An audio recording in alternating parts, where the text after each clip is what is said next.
college soccer. I'm Scott Gray. Joining me again, my color commentator, the former All-American performer at Boston University, Gary Swanson. And, well, Gary, this is certainly a test for the Boston University Terriers, but Coach Neil Roberts has had a couple of opportunities to scout this DNEPR team the last couple of days. They look very impressive, Scott. They played a team of the Laza League All-Stars. They defeated them 3-1 in quite a physical match. They beat Connecticut yesterday 3-0. And this team really has the ability to turn it on. And I think when you take a look at this graphic, it really sort of gives you an idea that this team should have an advantage. Well, Scott, there you see the average age range of the players, 21 to 32. The average years with DNEPR are 4.4. And the most telltale signs here, the 6 players with the 88 Olympic team, 1 player with the 86 World Cup team, and 5 players with Soviet national team experience. They have a vast experience over Boston University. I think it's safe to say, Gary, that 4 years of college experience for these Boston University players, and they will not see another team of this caliber. Well, Scott, this is one of the best club teams in the world, not even in the Soviet Union, but in the world, so it's going to be quite an experience for the BU players today. Yesterday, they beat the University of Connecticut 3-0 on that Yukon natural grass field. Of course, it's a wide field. It gave them plenty of area to run. What do you think about this field tonight, the artificial turf, the narrow field at Boston University? Well, BU has always had a great record here, Scott. Their last 7 games, they're 5-0-2. So they do have a slight advantage here. It'll be a little bit easier for them to defend because they'll be able to be more compact. But DNEPR does play an AstroTurf in the late fall, as you know.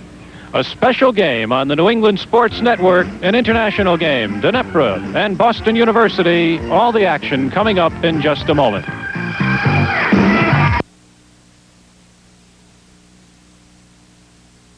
Now, Brine, the official soccer ball for NCAA men's and women's championships. Brine is also the exclusive licensee of NCAA soccer balls for retail sales. Ask for Brine. Stay tuned to Nesson this fall for high-flying action with Boston College football.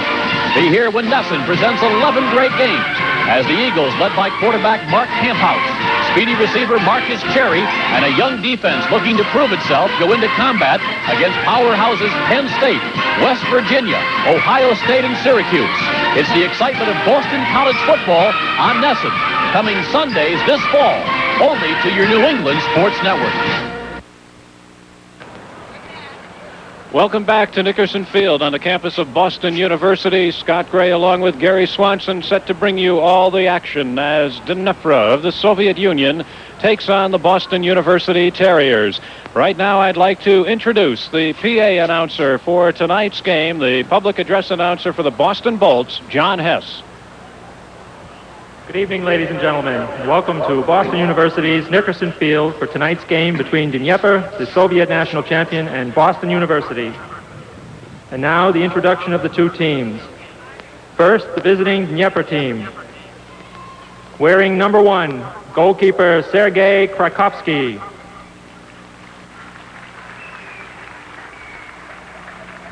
Wearing number 2, forward Andrei Yudin. Wearing number 4, forward Andrei Sidelnikov. Wearing number 5, midfielder Vadim Chichenko. Wearing number 6, midfielder Nikolai Kudretsky. Wearing number 7, midfielder Vladimir Bogmut. Wearing number 8, midfielder Alexei Cherednik. Wearing number 9, defender Anton Shok. Wearing number 10, forward Vladimir Luty. Wearing number 11, forward Evgeny Shakahov. Wearing number 12, midfielder Edward Son. Wearing number 13, defender Alexander Sorokolet. Wearing number 14, defender Yevgeny Yurovenko. Wearing number 15, defender Vladimir Gerachenko. Wearing number 16, goalkeeper Valery Gorodov. And wearing number 17, midfielder Alexander Chervonyi. And the head coach of DNEPR is Yevgeny Kucherevsky.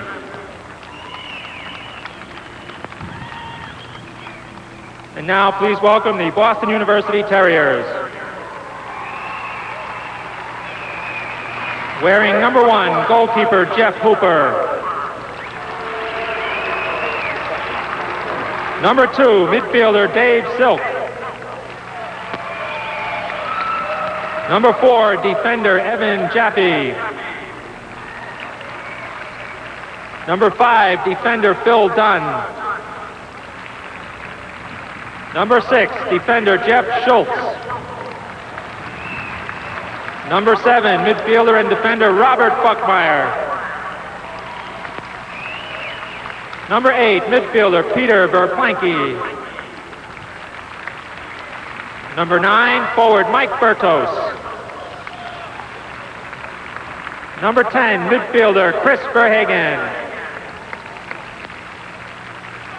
Number 11, midfielder and U.S. Under-20 international Tim Horton. Number 12, goalkeeper Brad Rubin.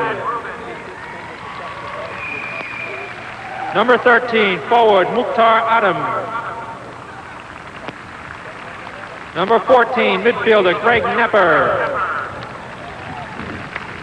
Number 15, forward Matt Ruop. Number 16, midfielder Greg Butler. Number 17, forward Jerry Neef. Number 18, midfielder Neil Johnston. Number 19, forward John Rosen. Number 20, defender Peter Aristipo. Number 21, midfielder Vince Beilman. Goalkeeper Leo Charitos. Goalkeeper Josh Race. And defender Chris Brumbaugh. And the head coach of the Terriers is Neil Roberts. He is assisted by Jose Tadeu Gonçalves and Jorge Zapata.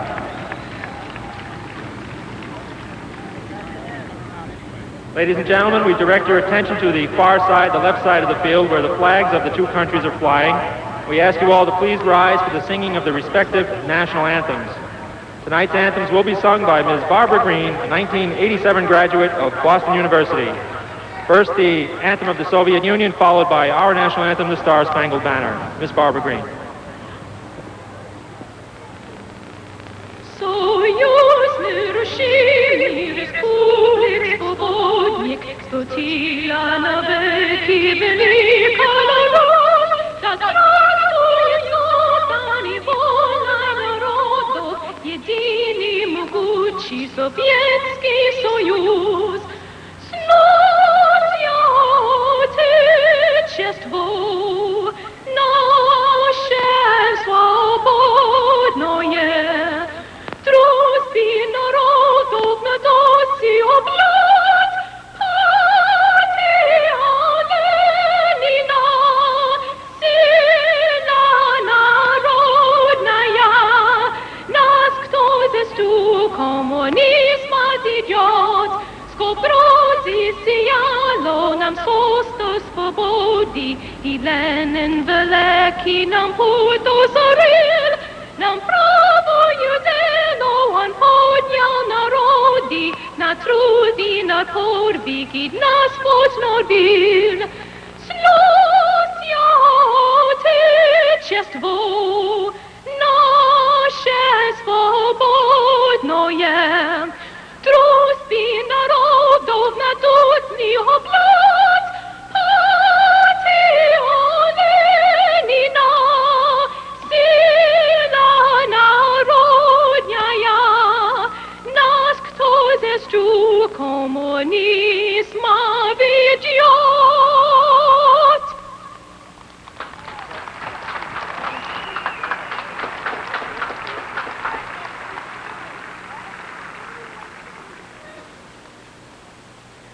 Oh, say, can you see by the dawn's early light, what so proudly we hailed at the twilight's last gleaming, whose broad stripes and bright stars through the perilous fight, all the ramparts we watched were so gallantly streaming, and the rockets' red glare, the bombs bursting in air, gave proof through the night that our flag was still there. Oh, say does that star-spangled banner yet wave o'er the land of the free and the home of the brave?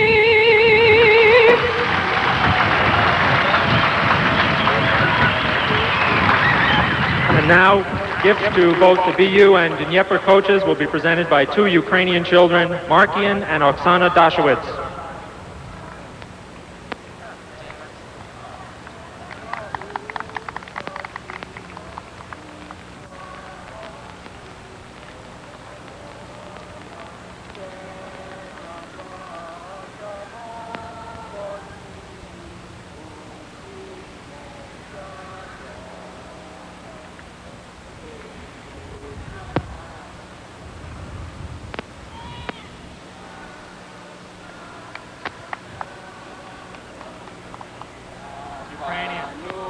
Ukrainian song. And now, in the tradition of international athletics, the two teams will exchange gifts.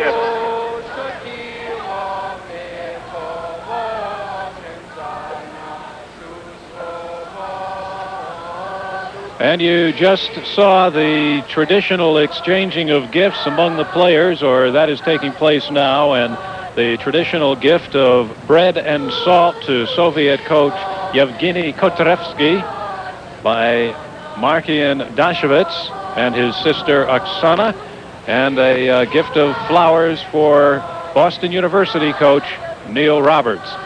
We have met the entire rosters of both teams. Let's break those rosters down into starting lineups for you now. And we will begin with the DNEPR team. The forwards, number 2, Andrei Yudin, number 4, Andrei Sedelnikov, number 10, Vladimir Luty. The midfielders, they list 5 of them. Number 5, Vadim Tichenko. Number 6, Nikolai Kudretsky. Number 7, Vladimir Bogmut. Number 8, Alexei Cherednik. Number 12, Eduard Sun. The defenders, number 14, Yevgeny Yorovenko, and number 15, Vladimir Garachin. And in goal, number 16, Valery Gorodov. For the Boston University Terriers, the starting lineup for tonight's game, the forwards, number 9, Mike Bertos, number 11, Timothy Horton. The midfielders, number 2, Dave Silk, number 8, Pete Verplank, number 10, Chris Verhagen, and number 16, Greg Butler. The defenders, number 5, Phil Dunn, number 6, Jeff Schultz, number 7, Robert Buckmeyer, and number 18, Neil Johnston. And in goal, number 1, Jeff Hooper. And the coaches for the two teams again, for DNEPR, Yevgeny Kotrevsky, and for Boston University, Neil Roberts. As we watch the two teams in a joint photo session right now, Gary, one notable change for DNEPR from today's game over yesterday's game against the University of Connecticut. I talked to Coach Kutrevsky after the game, and he said he didn't plan any changes, but he has made a major change. Sergei Krakovsky, his number 1 goaltender, will not be playing tonight. Instead, he will be going with Valery Gorodov. And that doesn't mean too much there, Scott, because they have 2 fine goalkeepers. Gorodov was a member of the Soviet national team. Okay, the officials for tonight's game. It's Mr. Bill Coles. Well, I'll be honest with you. There we go. Roger Taylor is the referee, the linesman John Buckley, and Doug Trascio, a 4th official on the sideline. Joe Konsakow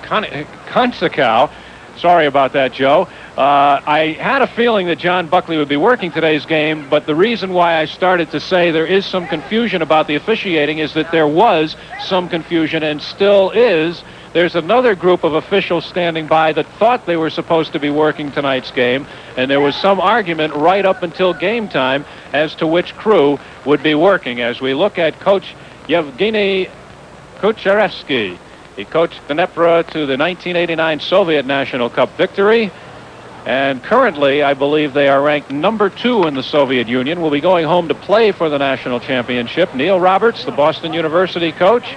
You look at his record, he's been here since 1985. And there again are the officials out on the field, as I was saying. 2 different sanctioning bodies assigned officials to tonight's game. And we didn't know until we saw the names on the screen, the same as you, which group of officials had won out. Gary, this is going to be quite an experience for these college youngsters from Boston University. Coach Kucherevsky was quoted in the paper as saying, we want to teach the college students, the college players, a lesson. Not a punishment sort of a lesson, but we want to teach them a little bit about soccer, is what he was trying to say. Well, Scott, they are superior tactically and technically, and they'll teach some of the BU players a lesson, and it's a lesson they'll be able to take into the season, and it should improve the team. As you talked to a few players from UConn yesterday, and they really felt it will help them because it pointed out their weak points. Well, you know, after talking to Coach Kucherevsky after yesterday's game at UConn, he was talking about their reason for coming here was they realized that in international play, especially with 1994 being the U.S. year for the World Cup, the majority of the soccer players in international play from the U.S. come from the college ranks, and they wanted to come over here to see how close the college programs were in soccer to catching up to basketball and football, which really have become minor leagues for the pro leagues.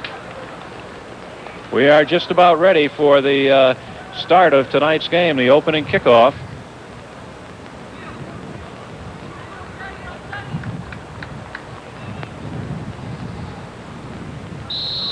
And there's the whistle, and here we go.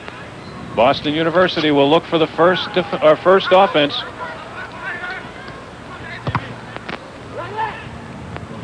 It's interesting to note, Gary, that they immediately went wide, maybe trying to take advantage of the narrowness of this field, immediately going to the sideline. Well, that's a good tactic here, Scott. I just say in the middle, the Soviets going to be impenetrable. Here we see Greg Butler going in for a header there. BU's going to have to attack wide, try and beat one of the outside backs and get the cross in. Number 14 for DNEPR, Yevgeny Yuravenko, feeding over to Sadelnikov as they also go wide. I don't know how much of a difference it's going to make on this narrow field, Gary, as DNEPR goes for an early attack. Hooper out with the save.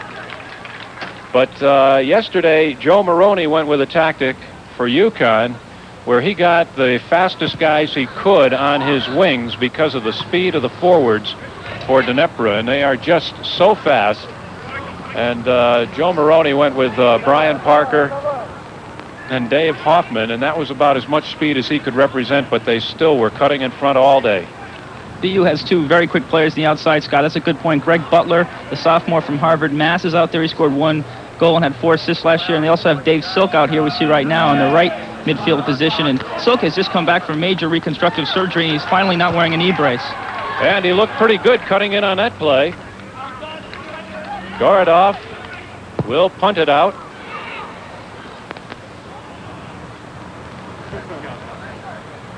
That was Vladimir Luty who fed the ball inside, and Luty will be one of those guys you are going to have to watch. He has a knack for getting open and almost did there. But a little bit of a misfire on the return feed. One thing to notice early, Scott, is how the team from DNEPR supports the ball. They always have 3 or 4 players around the player with the ball, so he has quite a few options. That's one place where the college players have a very difficult time. They don't support the ball properly. Well, they certainly had their opportunities against the University of Connecticut, even on occasions when they were getting open with enough time to tee the ball up. They were just misfiring. After the game, when I talked to Coach Kucherevsky, I don't know how to speak the Soviet language, but when I asked him if he was happy with his team shooting based on some of those wide open shots going high and wide, he gave me a one-word answer. Yeah. And I knew what that meant. We're just underway in this game between DNEPR of the Soviet Union and Boston University. We're 3 minutes into it. We're still scoreless. And you can see right there, Scott, DNEPR is a little bit uncomfortable with the turf there. I'm sure on grass that would have been a good 1-2 combination, but here in the turf the ball went too fast and BU was able to dispossess them. Well, Neil Roberts told us before the game that they have been working out on this turf all week, and Coach Kutarevsky acknowledged that they do play a turf game for most of their fall schedule. So they aren't unfamiliar with it, but he said, my players do play a little more cautiously on it. They don't like to fall down on the turf. No one likes to fall down on turf, Scott.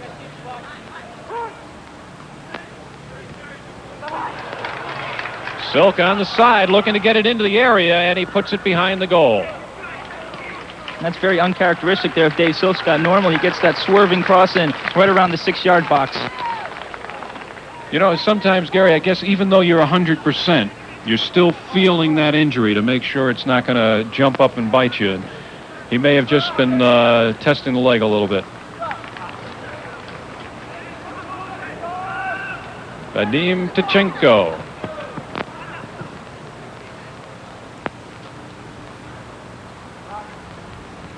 DNEPR, you may notice in some of the close-up shots as Tkachenko gets the ball back across field.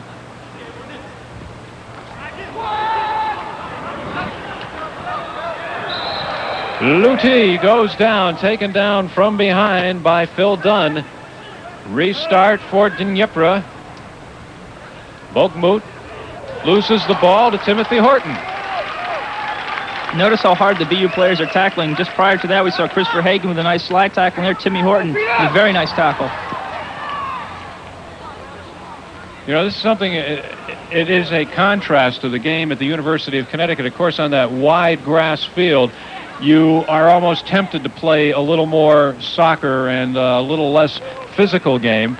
But Kutarevsky, Yevgeny Kutarevsky, the Soviet coach, said that they are very capable of playing the physical game. If you force them to play that kind of game, they can certainly come right back at you with it. And there's a takedown by Silk. And BU will attempt to come back again. Christopher Hagan loses the ball. Sedelnikov will turn it upfield now. Is it one of these three guys? Play on, says Roger Taylor. He said if you force them to play a physical game, they're very capable of playing it, and he pointed to a tournament they just played in England, and he said the English style is very, very physical, and they forced us to play that kind of physical game, and we went on to win the tournament, beating Southampton in the championship game 2-0. Into the area, looking in front for Luti, nobody home. Ivarenko unable to get it in.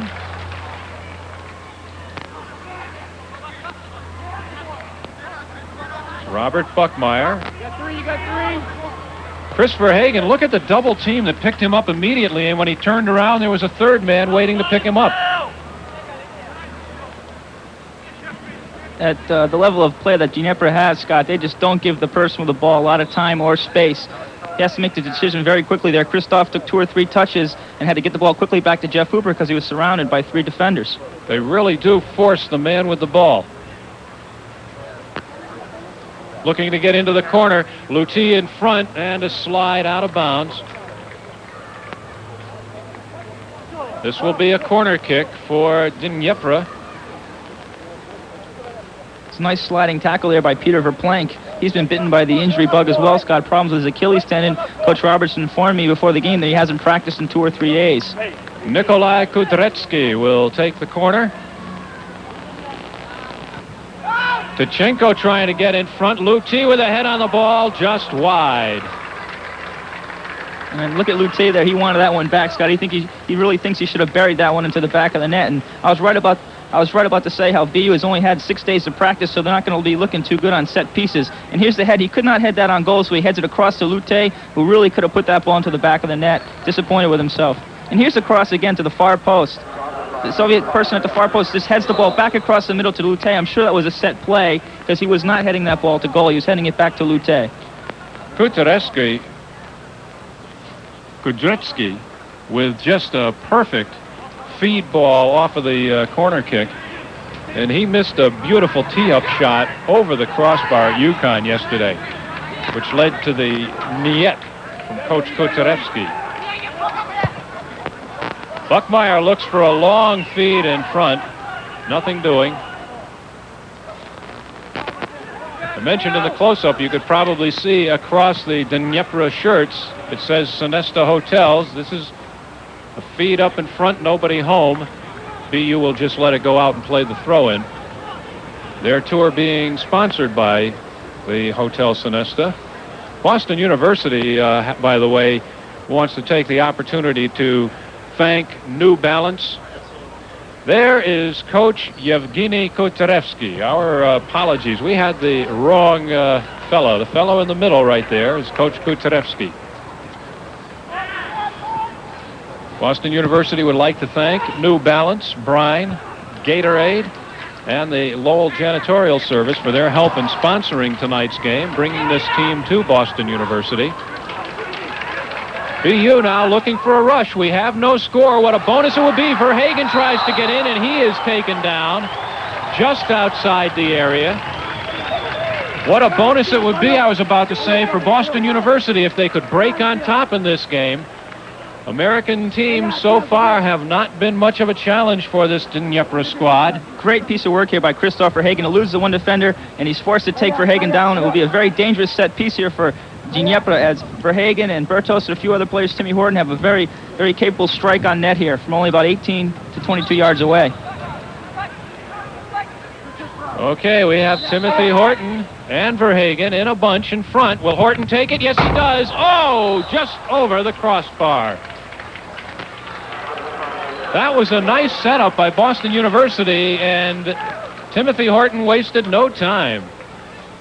Timmy Horton here after Mike Berto steps around the ball. Look at the swerve on that shot, Scott. It just barely misses, hits the football upright. He only missed that shot by 2 or 3 feet. The Soviet keeper, Gorodov, had no chance if that was going to go on net. And boy, he really powdered that shot. Those uprights are still shaking. I think maybe Valery Gorodov is still shaking just a little bit. You look at the age, 28.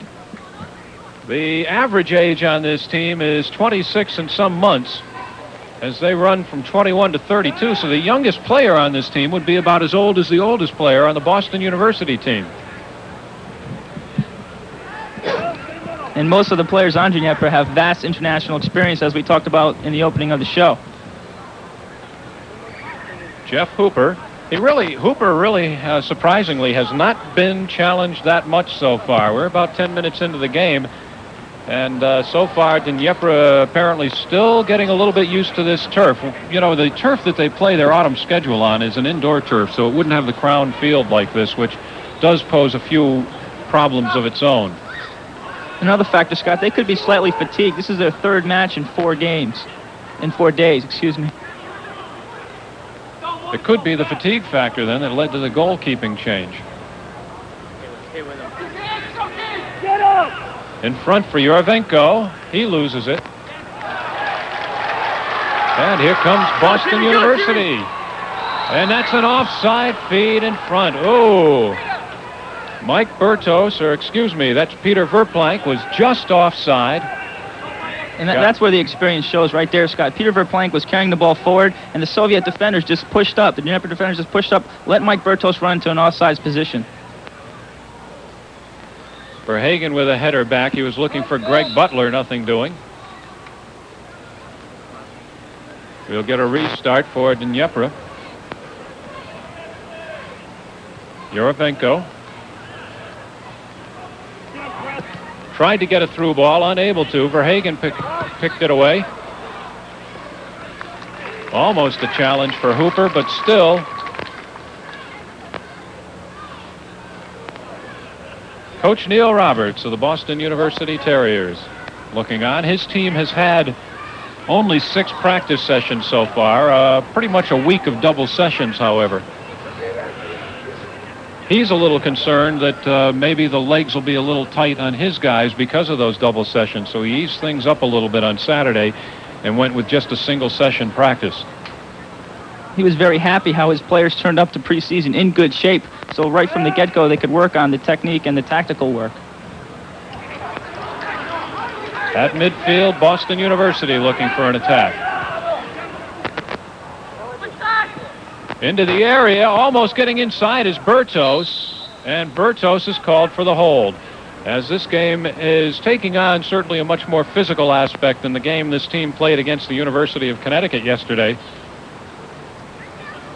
And here's Mike Bertos fighting for the ball with number 4, Andrei Sidelnikov, and Bertos whistled for the foul right there. Nice shield of the ball there by Sidelnikov. Well, I don't know. Maybe they ought to put that in their training camp films, because that might be the best way to stop these guys. Grab them by the shorts.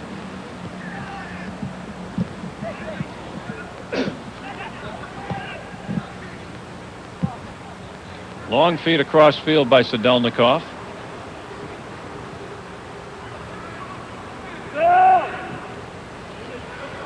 Looking for Lutti in front. Luttini with a header just wide of the goal with Hooper out in the net wide open. Miscommunication there on that play by Boston University. Lutti almost had a goal with no contest involved. And you just don't like to let the ball bounce in the defending third here. BU lets that ball bounce. Very dangerous ball for Hooper. Lutte comes in and really misses an open net there, Scott. He really should have buried that shot. Lutte very disappointed with himself. You see him grabbing his head there. Well, DNEPR looks to be picking up the pace just a little bit now. Well, they'll let this long feed go. Gatichenko letting it go in to Godovny. Godorov.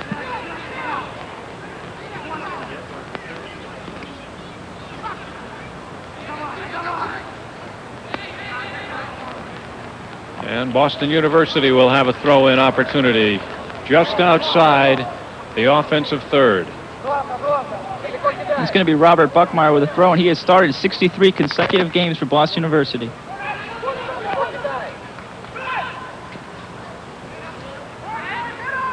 Chris Verhagen. Back to Verhagen. A nice little give and go with Tim Horton. But nothing developed. Lutti on the far side of the field. Can't catch up with it.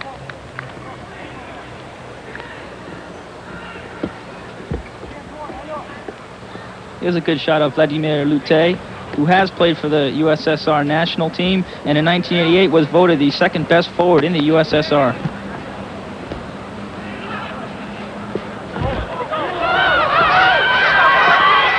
Yorovenko works it in front. No. Went off of Bogmut. Long clear downfield. Nobody home for this one. They'll just let it go to the keeper. Valery Gorodov. Vadim Tkachenko.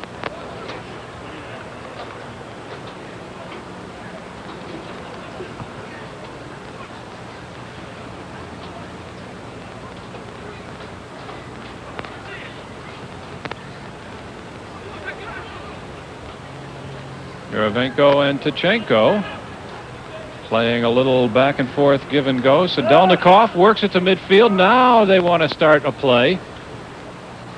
Lutti in front, and the feed back just a little bit shy. And one of the things Coach Roberts was concerned with before the game is how DNEPR moves off the ball. You can see 5 or 6 players moving whenever they have one of the players has the ball at his feet.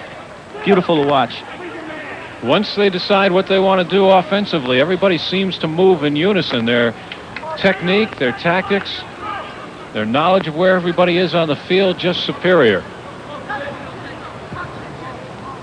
Talked to Tom Foley, the goalkeeper at UConn, after yesterday's game, and he said every offensive set, they just leave themselves with so many options. Every time they come at you, they have so many options. You don't know where to go. Shot off the face of Robert Buckmeyer.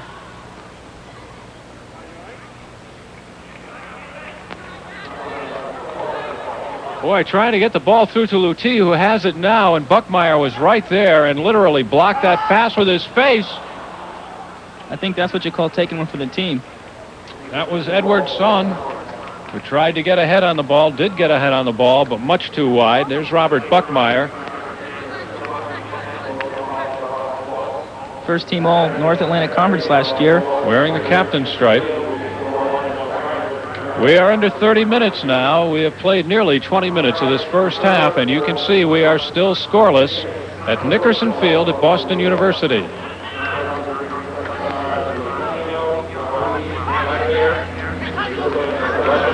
Buckmeyer now looking for a sideline setup. The ball taken away by Yorovenko. Bogmut gets it through to Lutti, who just tried to pass it in front. That was more of a pass than a shot, Gary. I don't know. Maybe there was one time when they didn't communicate. He may have thought he had somebody with him. It didn't look like a direct shot at goal. And here's the through pass. Great timed run here by Lutte, not in an offside position. He has the presence of mind to know Jeff Hooper is coming off his line. I don't know if he was passing or shooting that ball to the far post, but once again, Lutte with 3 great chances so far this half and has yet to score one of them. You can't let him get open that often, and he's been open almost at will in the first half without getting burned sometime. But then what are you going to do? You know, he is certainly a world-class forward, one of the best in the world. We're scoreless at Boston University's Nickerson Field. And Bill Lawrence at the University of Connecticut, certainly a very fine back himself. Greg Butler chases it into the area. He'll try to turn it back upfield for BU. And after yesterday's game, he said he was getting awfully tired of watching people cut in front of him all afternoon.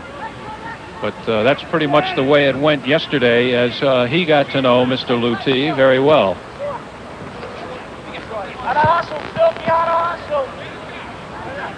Yorovenko looking for the feed into the middle.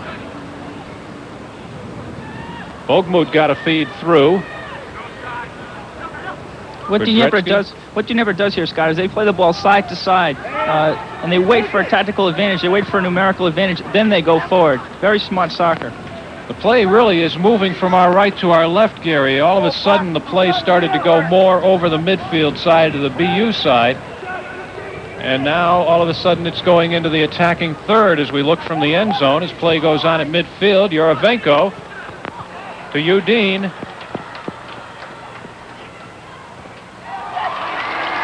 Slide away.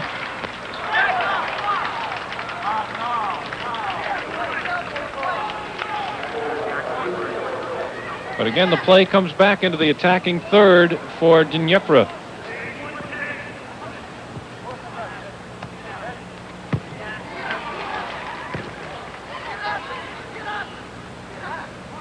This is Bogmut with the ball. He is apparently going to be the setup man now. They've gone to him to set up the attack every time they've come into that offensive third, and again looking for somebody open in the area. This time there was nobody there.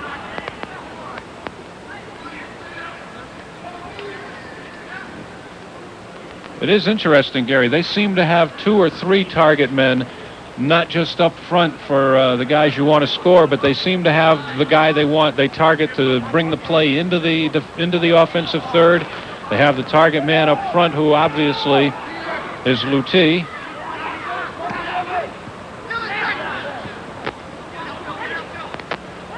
This is Edward Soon. He puts the ball ahead for Udine. Udine tries to beat Hooper. Hooper with a nice save as he came out of the net.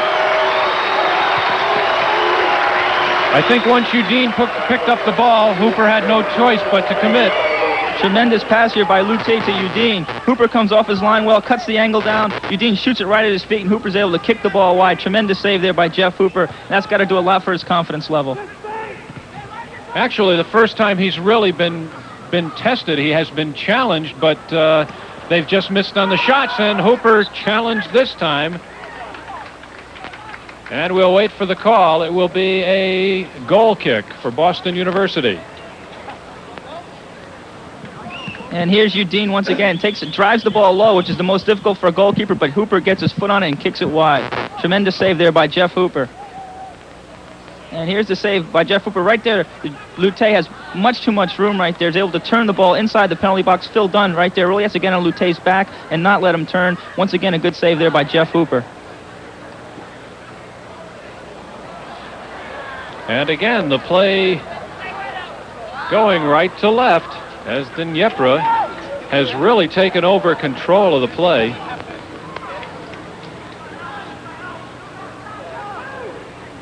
And you can see the skill level with every pass, with every takedown, with every control. Not only do they advance the ball forward, Scott, but they maintain possession. You see strings of 12, 15, 20 passes. And notice how it's always 1 and 2 touch. 1 and 2 touch, and they change from side to side. Soon back to Yorovenko and a score. That one Hooper couldn't get. A little misdirection in front as Hooper went one way and the ball went right over him. The credit for the goal should go to Yorovenko, Yevgeny Yorovenko. And he's the player who's down on the field at the top of the circle. And once again, nice little 1-2 combination here by DNEPR. Yorovenko gets the ball back and just shoots the ball onto net, deflected off one of the BU players, and there's nothing Jeff Hooper could do about that shot. And here it is once again, Yevgeny Yorovenko with a 1 touch, and he's not fouled. Dave Silk does not follow his man there. Yorovenko all alone takes a nice driven shot on net, and it's deflected into the Boston University goal by the sweeper back number 6, Jeff Schultz. Nothing Jeff Hooper could do about that goal. And just a good piece of give and go between Yorovenko and Edouard Soon, and Soon with a nice back-footed pass right back to Yorovenko at the top of the circle. And there's the timing on the goal. So Soon should get the assist on that. Yorovenko with the goal, and it is 1-0 DNEPR. And what's surprising about that, Scott, is that Yorovenko was voted the best defender in the Soviet Union in 1987. So not only can he defend, but he can attack as well. Sohn with his assist also had a goal yesterday. He had a goal against the University of Connecticut, so he's got 2 points in the last 2 games for DNEPR. Restart for Boston University. And they might be a little rusty on their restart, Scott. Perhaps they haven't even had a chance to practice them. They've only been in preseason for 6 days. Well, the last one they had in this close, Tim Horton certainly gave it a good shot at the money on that one. Rang it off the goalpost, or I should say the football goalpost, just over the soccer goalpost. Well in the defensive third. Verhagen will shoot the ball. Immediately rejected, but it came right back to Verhagen. But just a picket line of DNEPR players to keep the ball from getting back into the area, and now they come on the attack again. DNEPR charging. Udine tried to get it back in front to Lute. This is Edouard Soon. And that's what you call a counterattack there, Scott. Off of BU's set piece, they were able to get 8 or 9 players forward for a numerical advantage. And that time Lute was offside as they almost got him open in front. And again we look at Yevgeny Kucherevsky, the head coach of the DNEPR squad. And he's been very successful, Scott. He took over as coach in 1986. 1987, the team was the championship runner-up. Last year, they won the championship, and this year they won the cup, the Soviet Cup. So I'm sure his job's secure for a few more years. Well, certainly by our standards, his job would be very secure. And the ball just cleared in by Garachenko. It's kind of a warm, hazy, humid night here at Boston University as we look at the shots on goal. And you can see that DNEPR has taken control both on the shot clock and the scoreboard. And that feed way too long and a little bit off target. It looked like they wanted Soon as the target man up front, but he was way off to the left side of the field. We have less than 20 minutes to play in the first half. 18 and a half minutes. It left it in half one at Nickerson Field. DNEPR 1, Boston University nothing.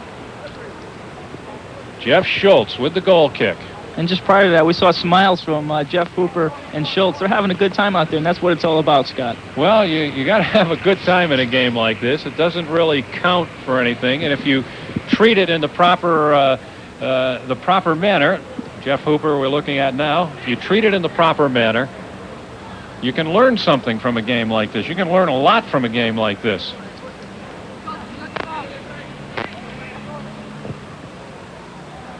Boston University going long now, trying to get some of the attack back into their game, as certainly DNEPR at one point leading 3-2 in shots, now up 8-3 in shots, has taken complete control of the attacking aspect of this game.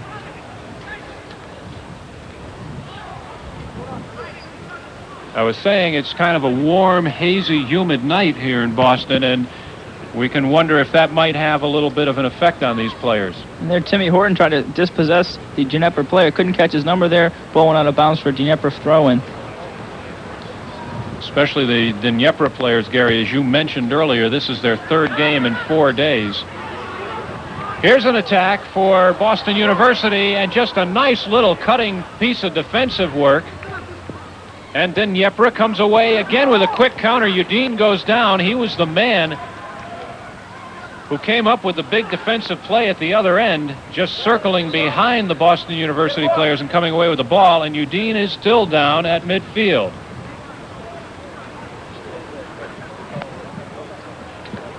And here's Mike Bertos with the ball. Does not have too much time or space. Tries to take on the DNEPR defender. Just dispossesses Bertos. Gets his body in between Mike and the ball. He wasn't able to do anything.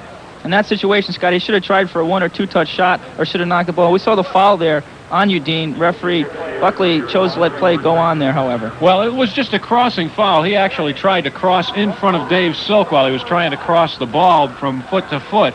And he and Silk got tied up on the fly. Certainly no foul intended by Dave Silk.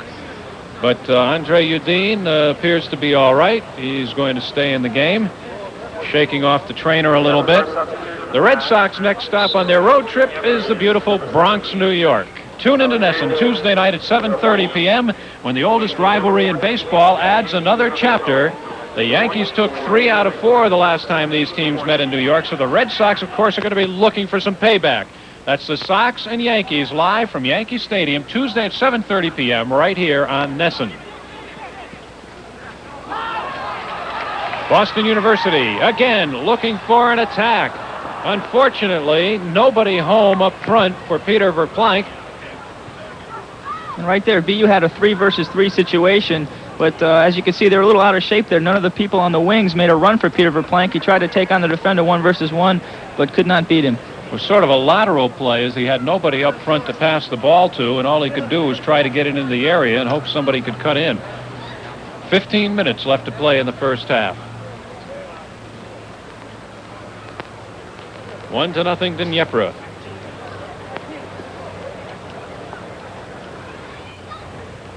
And again, the corner kick for DNEPR. Again, Kudretsky up front.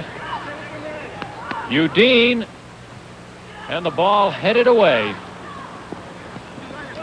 Verplank with the head out for Boston University, but again, DNEPR coming quick on the attack.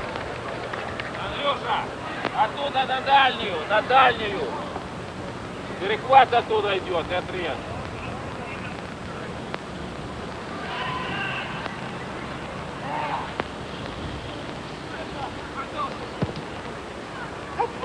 Again, it's interesting to note, Gary, DNEPR didn't seem to use the sideline so much against UConn, but of course the sideline is much further away. It's a lot wider, but they're spreading out their attack and their defense over the entire field now.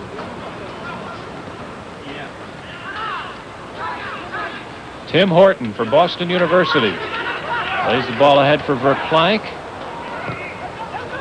Udine tries to set it back for DNEPR. Lutti trying to catch up with it in the corner. And it's kicked away from him, and we will have a goal kick signaled, as apparently it was Lutti who got the last foot on the ball. Nice sliding play there by Jeff Schultz. He's just a sophomore from Plymouth, Mass. Started in 21 or 22 matches last year for BU.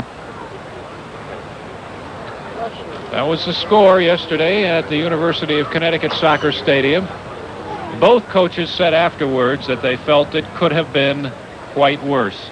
A friendship game, Coach Kutarewski called it. We didn't want to embarrass anybody, or we let up on them a little bit. Joe Maroney himself said after the game, "I'm not so naive as to believe it was just a 3-0 game."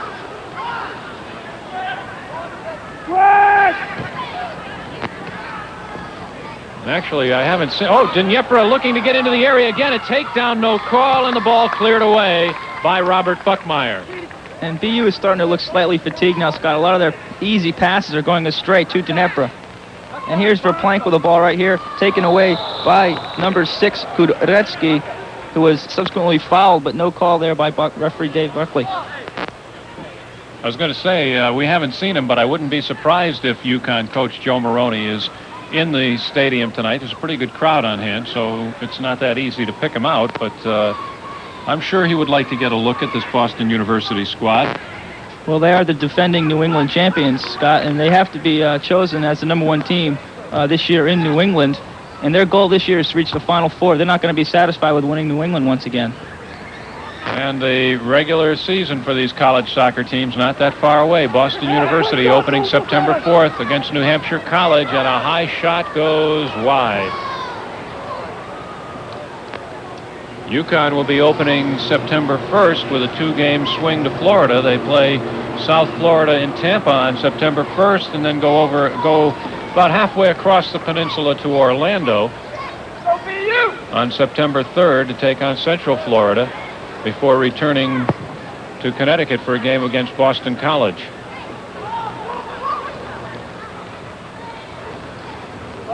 Sedelnikov, far side. Through pass for Sohn, nothing doing, clear into Hooper.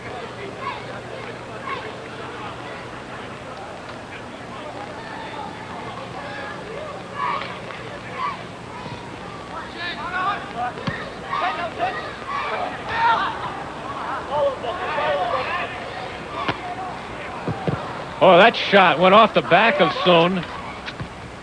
Cleared away by Buckmeyer. Bogmut, who's been the setup man, tried to get the ball into the area again, but he hit it right off the back of Eduard Sohn.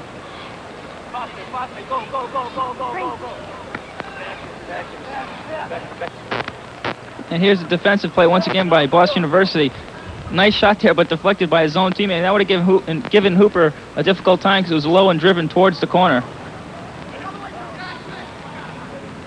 Chris Verhagen trying to get the ball around the corner, unable to do so.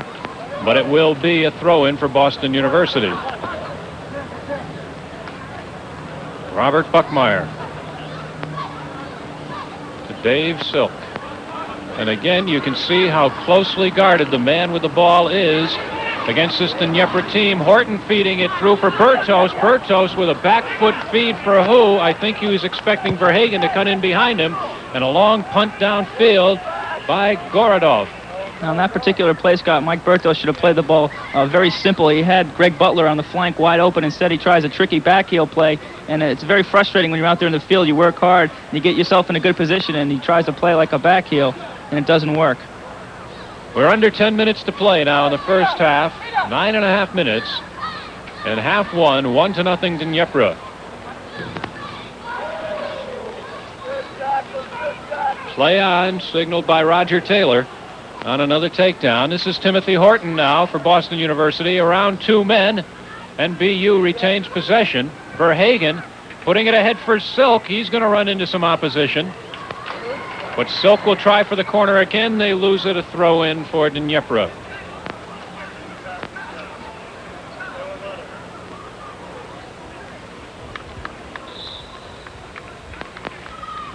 Linesman John Buckley resetting the...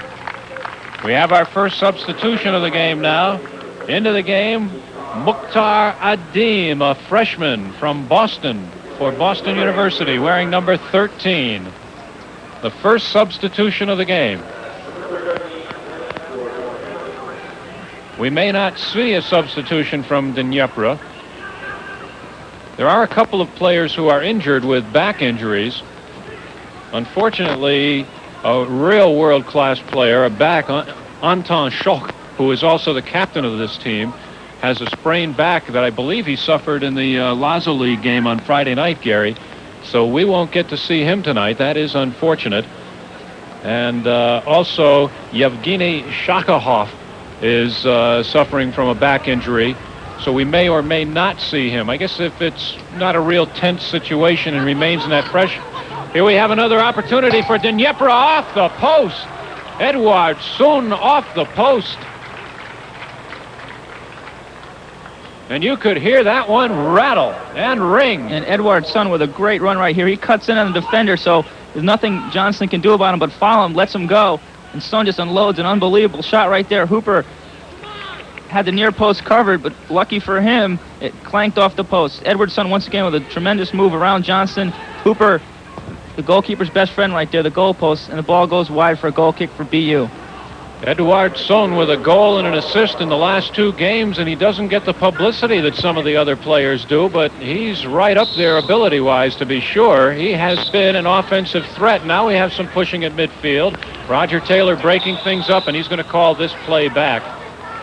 And we are going to get a yellow card issued against DNEPR. This will be against Tichenko. As we saw the shoving going on at midfield, Roger Taylor just wants to stop it right here. And here we're going to see the shoving at midfield. It started off in the midfield between Christopher Hagen and another DNEPR player. Then it went on further, and it was between number 13 on Boston University, Mukhtar Adim, and Vadim Tichenko. And it was after Tichenko, actually after the initial shoving, Tichenko carried it on. He came in after that. That yellow card coming with 6 minutes, 40 seconds left in the first half. And Tichenko is one of the DNEPR players that starred in the Seoul Olympics in 1988. They did win the gold medal. I was going to say, if this stays as a friendship sort of game, if it doesn't get too heated, as if things stay pretty much in hand. Now here we'll be able to see how DNEPR plays the ball from side to side, and they wait for a numerical advantage. Good movement off the ball. This is a great action photo here. And you see how the DNEPR player runs back to the ball. He doesn't always run away from the ball. He comes back and supports the player with the ball. And they notice how they knock the ball from side to side till they get an opening or a numerical advantage.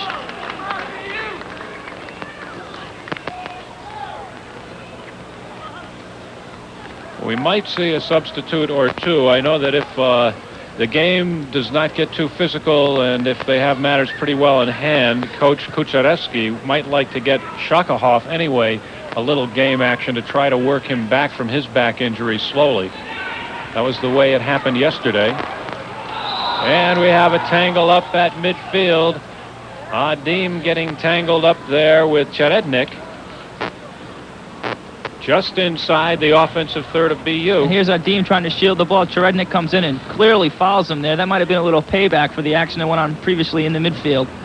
Certainly a much more physical game for DNEPR than they had yesterday at the University of Connecticut. Mukhtar Adim, just a freshman. This actually his first college action out of Boston, Massachusetts. Shot right on Gordov.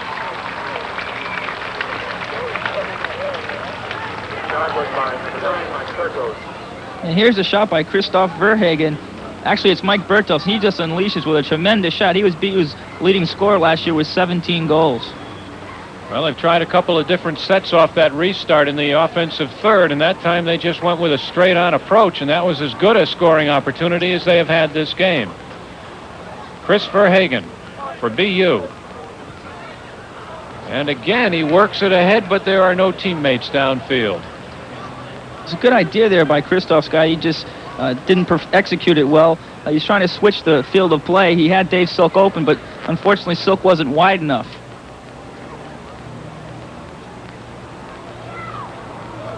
Bogmut now settling things for DNEPR. DNEPR on that offensive thrust just leaves one man back, basically. Vladimir Gerachenko, 6'1", 167 pounds, is their stopper back on defense.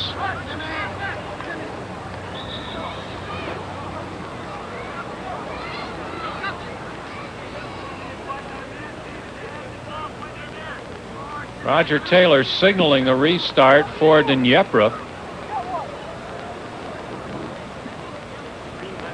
And now we are going to have a substitution. As I mentioned, we might see Shakahov. And from my mouth to Kutsarevsky's ears, Shakharov is in the game.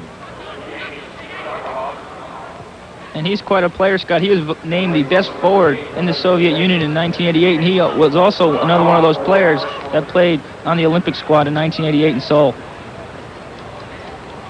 2.5 minutes left to play in the first half. DNEPR 1, Boston University nothing. The first game of the season for Boston University against a team, and that pass goes behind Lutti. It'll be cleared back to Hooper by Buckmeyer. First game of the season for Boston University against a team that plays 9 to 10 months a year. I wonder what they do the other 2 months of the year. Water polo, maybe. Not official. Official time is kept on the field by the referee. Well, you just heard the announcement from John Hess. We have hit the 2-minute mark on the scoreboard clock. At that point, it stops, and official time is kept on the field by referee Roger Taylor. Tim Horton loses that out of bounds. It'll be a throw-in for DNEPR, and again, a dangerous possession now for DNEPR, as they can send all of their offensive forces ahead, especially with time running out on the half. And again, Bogmut is the setup man. To Son.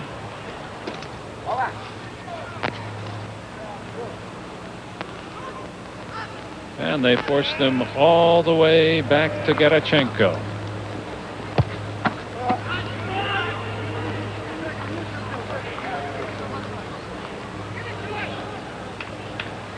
Boston University, I think, can feel pretty good, Gary, about getting into the locker room down 1-0.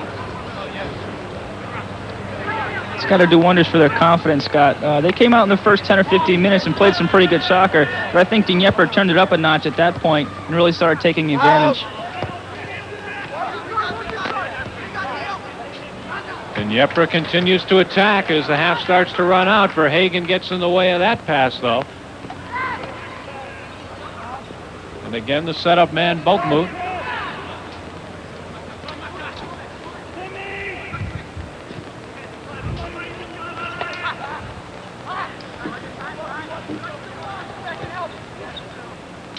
Well, the ball lost off of Udine out of bounds. That should just about kill the half as Roger Taylor puts the whistle to his mouth, and there it goes.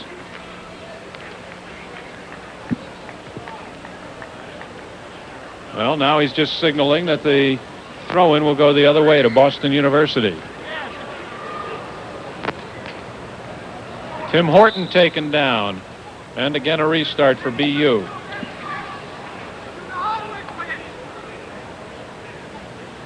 On your screen, Vadim Tkachenko. He drew a yellow card with about 6.5 minutes left in the first half. And there's the end of the half. DNEPR 1, Boston University nothing. DNEPR had some other opportunities, Gary, but again, like yesterday, the shooting betrayed them. They could easily have 3 or 4 goals, Scott. We saw in the early going that Lutte had 2 or 3 great chances to score a few goals, and a player of his caliber usually buries those types of chances. And we'll be back to take a look at some of the first half highlights and statistics right after this timeout.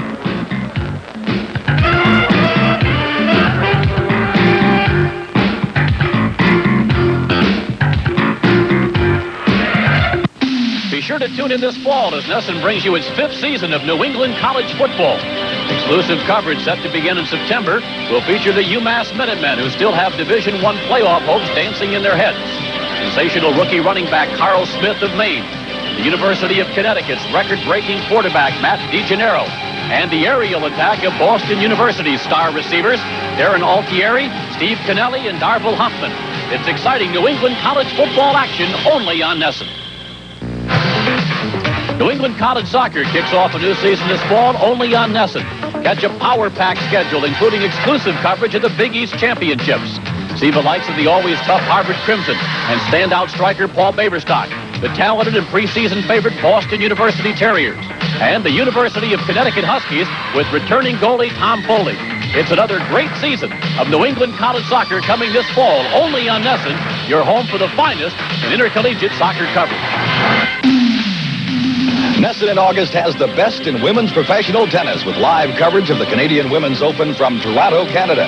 Semi-final action gets underway from the National Tennis Center Saturday, August 26th at 1 p.m. And then stay with Nesson for the exciting conclusion with the finals August 27th at 2 p.m. Don't miss exclusive coverage of the Canadian Open live from Toronto, August 26th at 1 p.m., August 27th at 2 p.m. The best are on Nesson in August. Welcome back to Nickerson Field on the campus of Boston University. We have completed a half of play here. DNEPR leading the Boston University Terriers 1-0. And earlier today, Gary Swanson had an opportunity to chat with Boston University coach Neil Roberts. And let's see what Neil has on his mind. Here we are with BU head coach Neil Roberts. Neil, how's the preseason been going thus far? Preseason's been going very well, Gary. Players came in very fit. We've been getting a lot done, and I think we're right on course for where we want to be at this time of the preseason. And what are your thoughts going into tonight's game, Neil? I've read where you said you need 10 years to prepare for this game. Well, we're looking at it as a learning experience. I think 99% of our players will probably never get to play against players at this level. So it's an experience for them. We're going to learn. The good thing about it is a team like this makes you pay for your mistakes, and you get a chance to get away with that a little bit in college soccer. And tonight we won't. So I think it'll be a real great learning experience for our players. Okay, you're the defending New England champions. What are the team's goals going into this season? Our goals are a little bit higher than they were last year. We've got a lot of returning players. We've got some experience, and we're not going to be happy with winning a New England championship. We would like to go a little bit further. We'd like to try and position ourselves to win a national championship if things work out for us. So to do that, we have to get to the Final Four. So that's where we're going to shoot our goals for this year. And who are your key players this year, Neil? Of course, it's going to be Mike Bertos and Christopher Hagan. Well, Mike Bertos is going to have to score goals for us, obviously. And Christoph is going to have to run things in the middle, but we're going to need a big year from Jeff Hooper. I think our season is going to be keyed on what Jeff Hooper does. If he's consistent and plays well like he does in big games all the time, I think we'll be a real strong team. And are you concerned about the losses? You've lost George Zapata, Paul Leanne, and a few other quality players, Luis Cortez, and of course Michael Manilow. We've lost some good players, but you've been here. We lose good teams, lose good players every year. And you adjust from that. You lose some, you get some good ones in, and so forth, and you just keep on going. That's college sports. To be a good team, you have to lose good players. So we've dealt with that in the past, and we'll deal with it now. Okay, you've seen this DNEPR team play at UConn. What are your thoughts about them? Well, I think they're a little weak on the right side, so we're gonna it's gonna be great. I mean, I've never seen a team that moves off the ball and play so well together as they did against Connecticut, and it's going to just be there's not much you can do except try to stay with your man when they play the ball, and like I say, it's just going to be a great learning experience for our guys. We're going to go at them. We're not changing anything. We're not going to bunker up. We're just going to go out and play, and probably pay the consequences for that. Okay, Neil, good luck tonight and for the rest of the season. Thanks, guys. Thank you.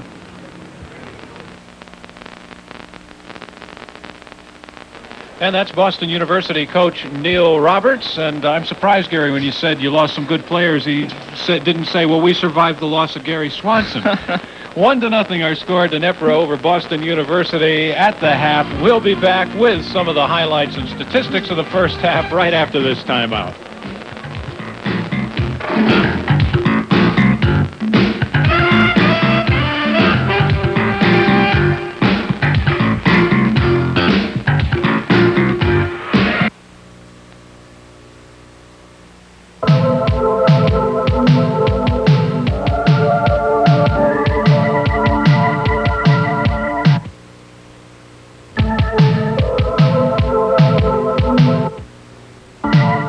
So save your best for Brine. Brine, the official soccer ball for NCAA men's and women's championships.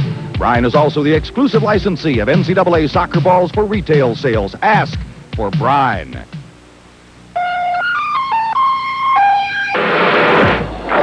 Greenwell high toward the flagpole in center field. He's headed for third. He waved on. He's trying for an inside the park home run. He makes it.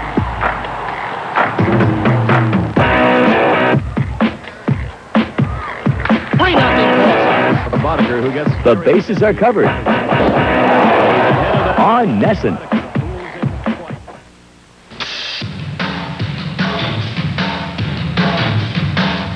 Catch a great night of heavy hitting from the world of boxing on Nesson, Saturday, August 26th at 10 p.m.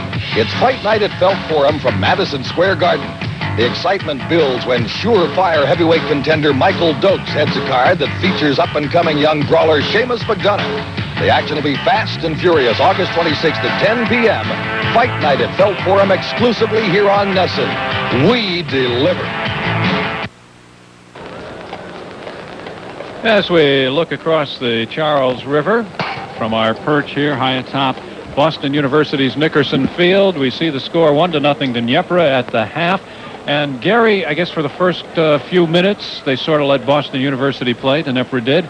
Then they really took control. Play certainly moved down into their offensive zone. And most of our highlights, actually all of our highlights in this first half, are offensive attacking highlights by Dnepr. Let's start with a save by Jeff Hooper. And here's Edward Sun with the ball. He's going to look up and spot Udine wide open. Plays a beautiful through pass to Udine. Udine comes in, sees Hooper coming off his line to cut the angle down, and a fantastic save there by Jeff Hooper. And as Neil Roberts says, he needs Jeff Hooper to play well if BU is going to be a national team. And he saved against Vladimir Luty. And look at the space Luty has there. Phil Dunn really has to be right up next to him. Luty is able to turn inside the penalty box, but he just can't get the shot off. Buckmeyer comes in and makes a fine play, and Hooper comes off his line well. Well, Hooper made a couple of great plays. He also had some fortunate experiences, like a couple of wide shots, one ringing shot by Edward Soon off of the post that we could hear ringing all the way up here, but he wasn't always so fortunate. There was one time that Dnepr got through to him. And here we see Yuravenko with the ball. Neil Roberts says players have to watch. They can't watch the ball if they watch the player. And there, Dave Silk just did not follow his player. Yuravenko gets a good shot, deflects off of Jeff Schultz, and goes into the net. And I think Jeff Hooper would have been able to save that shot from Yuravenko, but it deflected off Schultz. Once again, watch Dave Silk right here. He is marking Yuravenko. Yuravenko makes the pass here and runs, and Dave Silk does not track his man. Leaves Yuravenko wide open for the shot. Yuravenko gets a pretty good driven shot on, but I think Hooper would have been able to save it. Deflects off Jeff Schultz. Very unlucky there for Jeff Hooper. But despite the offensive thrust that Dnepr built, the one time they got through Hooper, you look at the score, Dnepr won, Boston University nothing. To recap that scoring on you, Yevgeny Yuravenko at 23-23. The assist to Edward Soon, who now has a goal and an assist in his last two games. Dnepr with the advantage. And we have second half action coming up in just a moment right here on Nesson.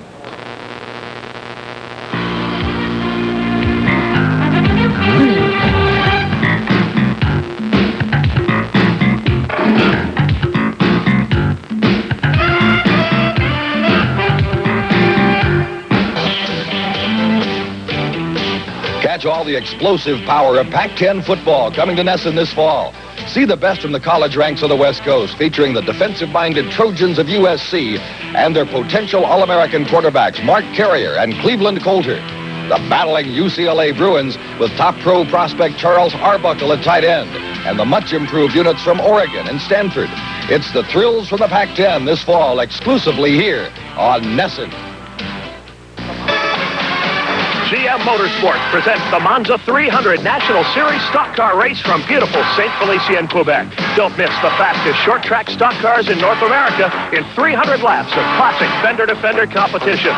The top drivers from Canada and the U.S. go head-to-head for the GM Motorsports National Championship. The Hotel du Jardin Monza 300 from St. Félicien, Quebec. Catch the Monza 300 on Nesson August 24th at 9 p.m. Welcome back to Nickerson Field on the campus of Boston University. An exhibition college soccer game, our first college soccer telecast of our fourth season here on Nesson. Dnepr won, Boston University nothing. You look at the stats and you can see the offensive advantage that Dnepr took over. 10-5, the shot advantage for Dnepr. At one point, it was 3-2, Gary. The saves, even. Corner kicks, 2-0 for Dnepr. Again, another offensive stat. Fouls, 5-4 for Boston University. One yellow card in the first half, that coming with about 6.5 minutes to go. Vadim Tichenko of Dnepr. And, well, Gary, with all the offensive thrust that Dnepr appeared to build, over the final half an hour of that first half. What do you do if you're Neil Roberts? How do you try to neutralize these guys to slow them down? Obviously, the short or the narrow field itself hasn't done it. But what they're going to have to do, Scott, is track their players better, who they're marking. They have to stay with them a lot tighter. We saw the halftime highlights. The DNEPR players had much too much time and space. And I think if I were Neil Roberts, I think of moving Timmy Horton back to midfield to get him more involved in the action, because he didn't really touch the ball too much.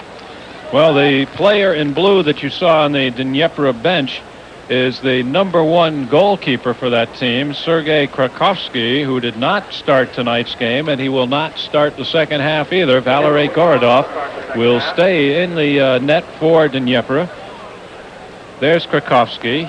He played against UConn yesterday and registered the shutout, played very well. I was going to say played very well. That's a relative term. He didn't let any goals go in, but he was not really severely challenged at any time yesterday. And we're underway in the second half. And DNEPR with the first offensive opportunity of the half.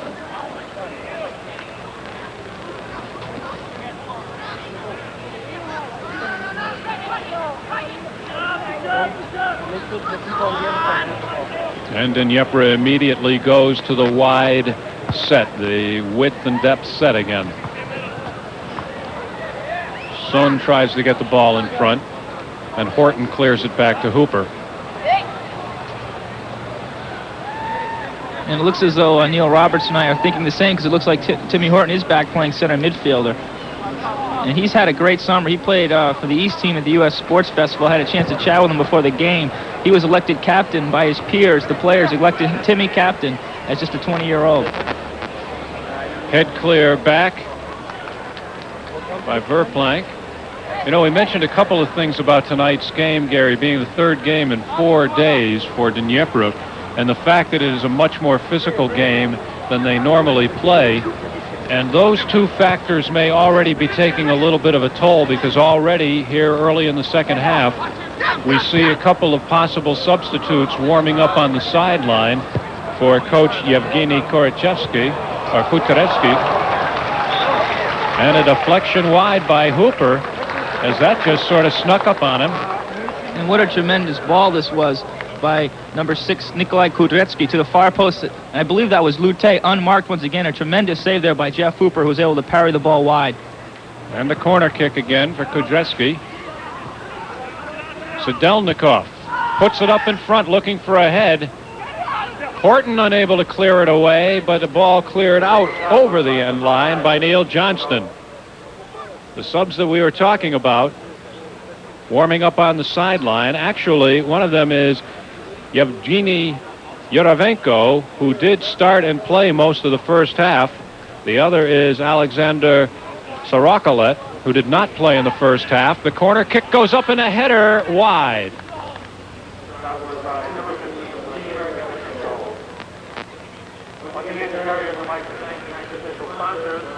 Yevgeny Shakohov starts the second half in place of Yevgeny Yuravenko.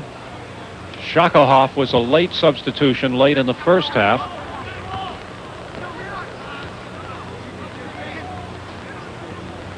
This is Shakohov trying to break in, and he does. He puts the ball in front for Soon, and the ball is headed out over the end line by Jeff Schultz. And DNEPR looks unhappy with their 1-0 lead right now. We're going to see the through ball punched forward. We're going to see Hooper come off his line, and Schultz is not going to take any chances. He's just going to head it out of bounds and wide for a corner kick for DNEPR. Good play by Schultz. Son has just been too dangerous in the first half. Kutretsky, Nikolai Kutretsky. In front and punched away by Hooper. That was a good punch by Hooper. He got the ball high and wide, giving his defensive time to find their markers and get organized. And again, you saw that there was nobody at all back on defense for DNEPR as they were all attacking. That time it cost them a little territory and a little time, but they get right back into the offensive third. In front for Kutretsky, off Schultz. Oh, Horton with a dangerous play to Soon, but Horton comes back and covers up. Oh, Horton lost that ball back to Soon and came back nicely to cover up. And Soon was looking for a penalty kick there. It was tough to tell from up here, but it looked like Timmy got the ball.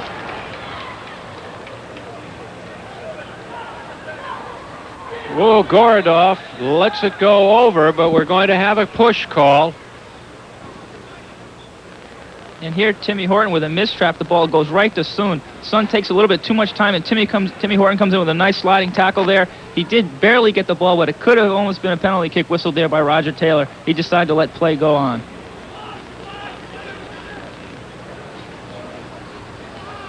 DNEPR wastes no time getting it back into their offensive third of the field. Ahead for Shakov. Horton clears it out. Play on for Boston University. Christoph Verhagen in front. And he just misses his attempted connection with Mike Bertos.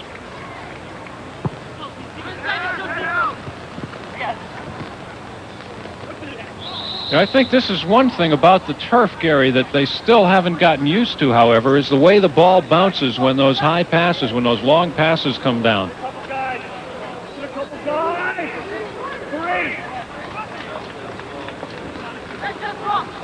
As far as I know, Gary, none of the... I'm just wondering what the player is saying to Roger Taylor. As far as I know, none of the DNEPR players is fluent in English. They had two interpreters working at the post-game press conference at UConn yesterday, one for the coach, one for the players. Up in front by Juravetsky. Verhagen has the ball taken away from him, and DNEPR turns right back around on the offense. Sun puts it up in the area. And Schultz just lets it go. Maybe by the tone of their voice, they can just say something to Roger Taylor and sort of let him know how they feel about the last call.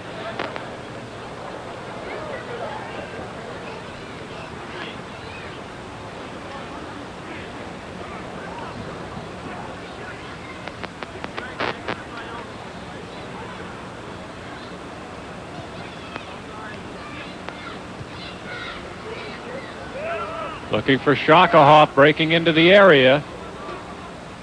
Udine turns on the ball. He's got Shakahov in front. The header goes just wide. And DNEPR has increased their intensity, Scott. They are unhappy with this 1-0 lead. We're going to see the cross right here intended for Shakov to the near post. Great driven ball to Shakov, who heads the ball to the far post. Hooper went right over Hooper's head, who tried to get a hand on it, but he couldn't, just went wide. And here's the cross to Shakov with a nice flick-on header to the far post, just missed wide.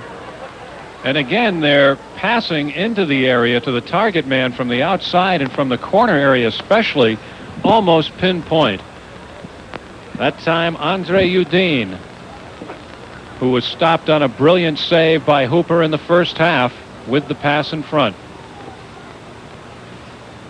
It all has to do with their composure and their technique, Scott. They get the ball into the attacking third, and they take their time, they get their head up, and they find their target.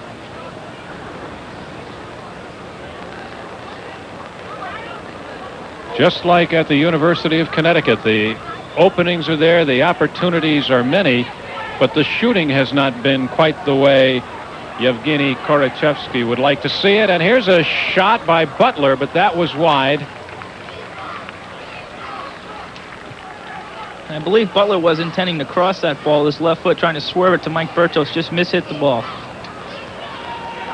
BU looking for a little offense now, in front. Unable to get the ball from Bertos to Verhagen again. And again, as the man with the ball for Boston University, or as the man from Boston University comes away with the ball, they pick up an immediate double team. And there's usually a third pickup man very close to the area. As we go right from an attempted Boston University attack to DNEPR, moving right back into the BU end of the field. Kudreski. Away to Butler.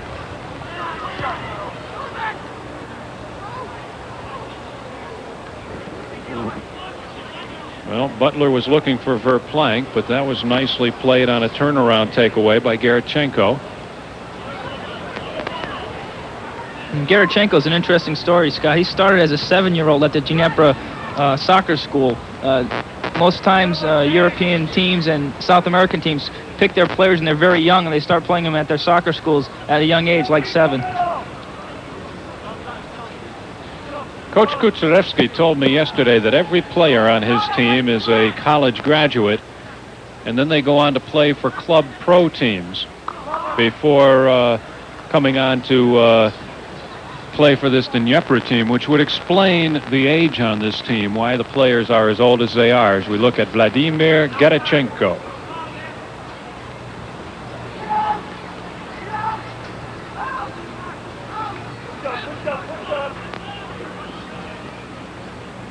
Delnikov works the sideline. Looking ahead for Udine, who's taken down from behind. No call as Schultz went up over the top. Feed in front, looking for Udine. This is Sun. Nice defensive play, taking Sun out of the defensive third, but back to Shakahov. And again, they go wide. Lutti looking for the setup in front. Lutti looking to get open in front. He is open, but the shot goes through instead by Shakahov. And that was a great run by one of the DNEPR players. He made a U-run around Lutte. You saw the tail end of it there. He ran around Lutte, and the defender went with him, giving Lutte some space, and Jeff Hooper comes in and makes a nice save. And look at the shots. One shot in this half so far. We have played over 10 minutes of the half. Just one shot for Boston University. DNEPR with a 1-0 lead. DNEPR with 4 shots in this half.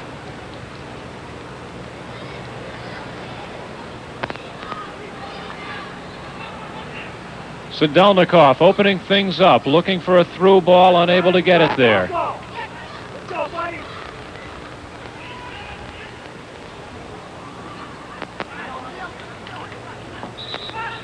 This will be a throw-in for DNEPR. And now we have a dispute in the call, and it will go the other way. Johnston, Neil Johnston, just a sophomore. And he really played well in the spring to move up on the depth chart, and now he's earned him a starting role. Well, right now, Gary, as far as the varsity level goes, he's probably the most inexperienced player on this BU squad. And you would almost expect that we would have heard his name a few times tonight, as maybe he had been getting burned as they targeted him. But so far, he doesn't appear to have been personally beaten too often. Well, BU's #1 recruit, Scott, Emma Okonkwo, is from Iwani Enugu, Nigeria, same town as Mike Amanilo, and he has been recently playing with the Nigerian national team. He's moved into a starting role, and they're still trying to qualify for the World Cup, so Coach Roberts doesn't know if he's going to see Okonkwo in a BU uniform this year, and that would hurt them tremendously because he was going to play forward along with Mike Bertos.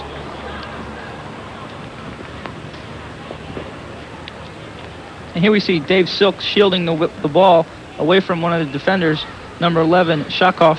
Silk tries to beat him with his speed. And you can see he's probably not as quick as he used to be because of his knee surgery, then gets a little bit frustrated and takes Shakov down for a foul. And again, it has become the norm. Edward Soon trying to break in. Kudretsky with Soon in front. Kudretsky himself shoots high. Kudretsky shot off the outside of his right foot, and it was good for 3 points on the football field, but nothing on the soccer field. And Jeff Hooper is showing me a lot this evening, Scott. Kudretsky right here with a tremendous move around Schultz. And they have a 2-on-1 right here on Jeff Hooper. Kudretsky tries to do it all himself. Hooper comes out, cuts the angle down, and deflects the ball over the top. Tremendous save by Jeff Hooper. And here's Kudretsky once again. Beats Jeff Schultz quite easily. Going to fake the pass here, go around another BU defender, and then he just shoots the ball over the top. Actually, excellent shot. Another excellent shot. Right on. That was Shakahov with the shot. That was an excellent shot by Kudretsky off the outside of his right foot. Got a lot on it and some very good... And here's another shot on Jeff Hooper. Once again, the 1-2, and the BU defender does not stay with his man. Tremendous half volley shot. Hooper cannot hold on to it, but on the play, Soon was whistled for offsides. You look at the saves so you can tell which keeper has been the most active. That tells you which offense has been the most active. So does that. Here's Butler for BU. He's got a man open in front. And nothing doing to Verplank. He was called on the offside.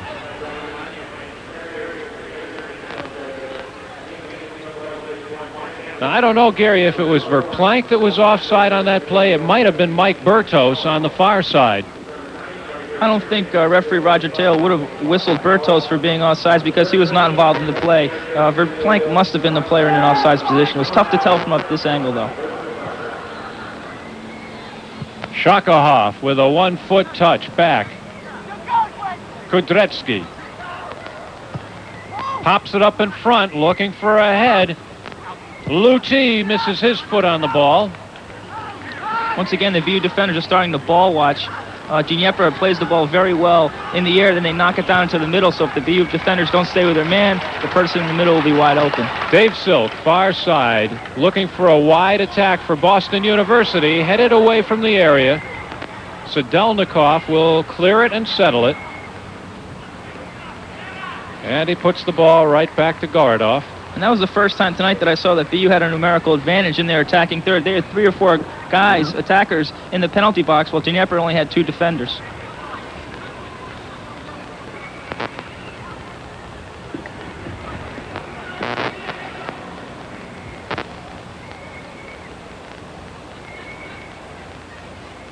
Using the entire field, you can see from the end zone angle.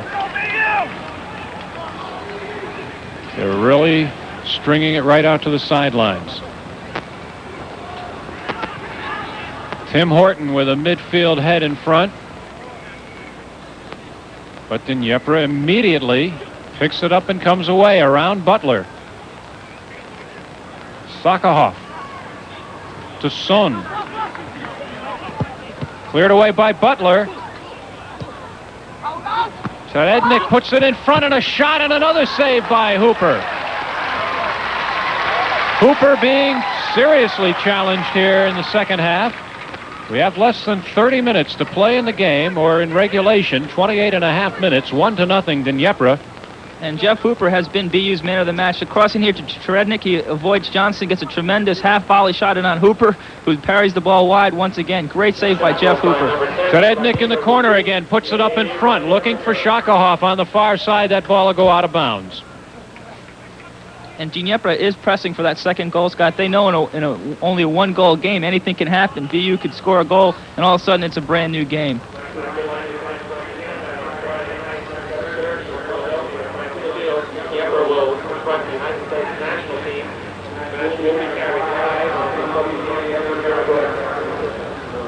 Nickerson Field also, by the way, plays home to the Boston Bolts of the American Soccer League, and this Saturday night at 7:30. They have an ASL championship game with the Fort Lauderdale Strikers. And it's a game they have to win, Scott. They lost the first game 1-0, so now they have to come back and win the first game to force a mini game, which would be a 30-minute game after the first game. Verhagen with a shot right on Gorodoff.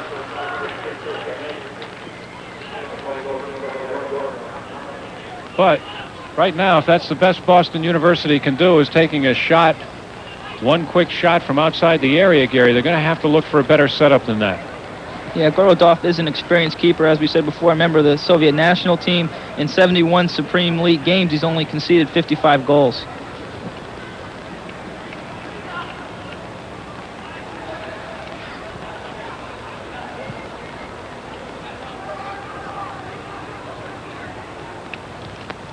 Sadelnikov to Son, and they come back to set it up. Handball called on BU. Robert Puckmeyer with the handball. The restart quickly for DNEPR. Keeping it inbounds. A push from behind by Butler. No call. Shakahoff with the ball. He's got a couple of men open. Chervonya on the far side. And the pass to Tachenko just didn't work.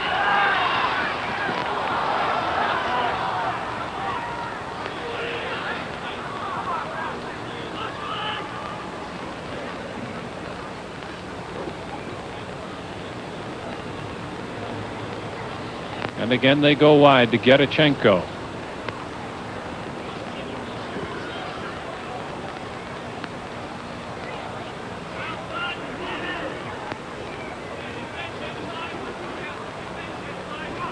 Now they're moving downfield, putting a little depth to the attack. Gedichenko with the ball. Gedichenko charging.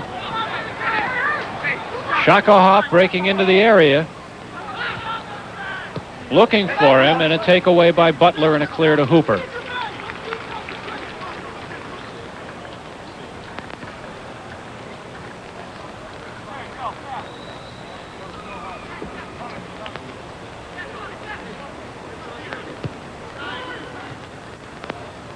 And here we see DNEPR giving BU a little bit of space. They give BU till about the midfield, and they start tackling and applying a lot of pressure. They did the same thing against Connecticut, Gary. They don't seem to be too concerned about you at your own end of the field. They always have this feeling, this confidence, if you will, that they're going to catch up with you. Mike Bertos with a long feed in. Everybody was offside on that play. DNEPR's offside. When they move up for the offside trap is so effective because they only do it 2 or 3 times a game, and when they do it, Mike Bertos has been caught offside 15 or 20 yards. As soon as Bertos had that ball, and both of his target men were taken off, on the near side he had Verplank. There was nobody back there with him. Everybody stopped. That's a situation where Mike, as a senior, should recognize he should run out with the backs as well, so the midfielders can run through. And if you work very hard as a team, you can beat the offsides trap. Next try.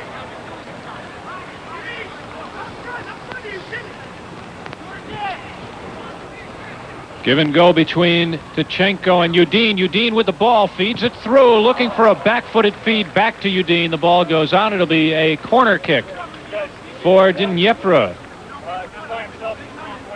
Andre Udine. Some of the players on this team, not really too sizable. Udine only 5'8".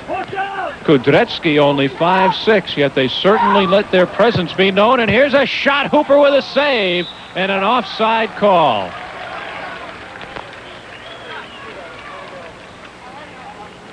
So far tonight's got almost every shot by DNEPR has been on net. Here we see a nice little dummy for one of the backs to come on with a clean strike. No BU defender near him. Hooper can't handle the ball. Deflects it to a DNEPR player who handled the ball. Second half save. You see how busy Jeff Hooper has been, and I look at that set on the screen with the defender back in front of Hooper, and it makes me wonder a little where the offside was. I think he might have whistled to DNEPR's forward for a handball.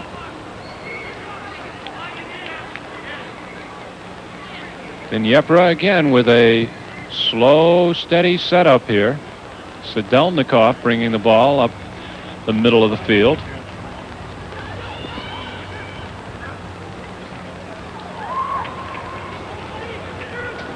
Tkachenko loses it to Verhagen, but there's nobody back there with him. Boston University playing a very defensive set now. They'll have to come out of it at some point, Gary.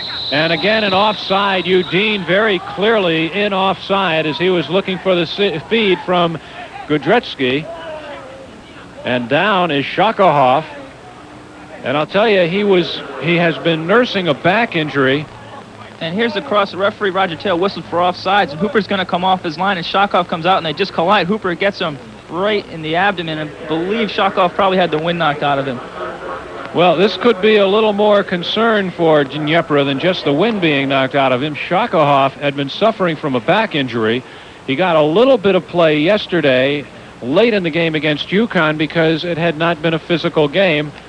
I was kind of surprised that they brought him in so early in what has turned into a very physical game here, and it may cost them. Well, here's the through ball. The referee has already whistled for offsides. Both players are following through. Both should have let down. Hooper comes out and clearly catches him with a knee.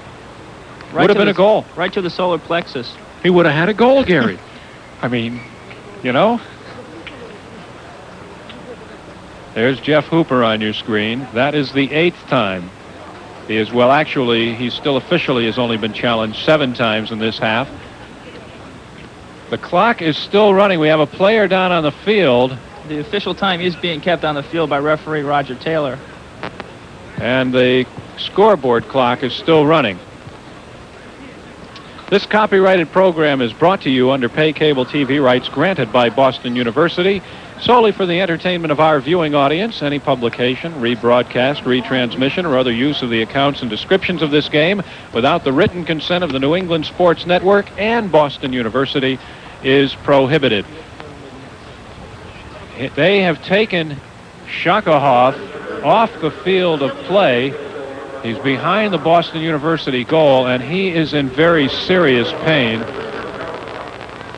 This would be a very damaging loss to this team for the rest of their tour, Gary.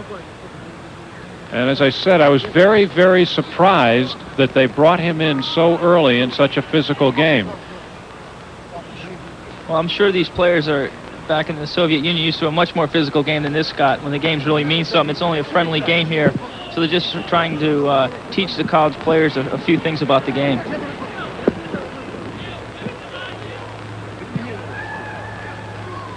Well, we have play going on while they attend to Shakahoff right next to the Boston University goal.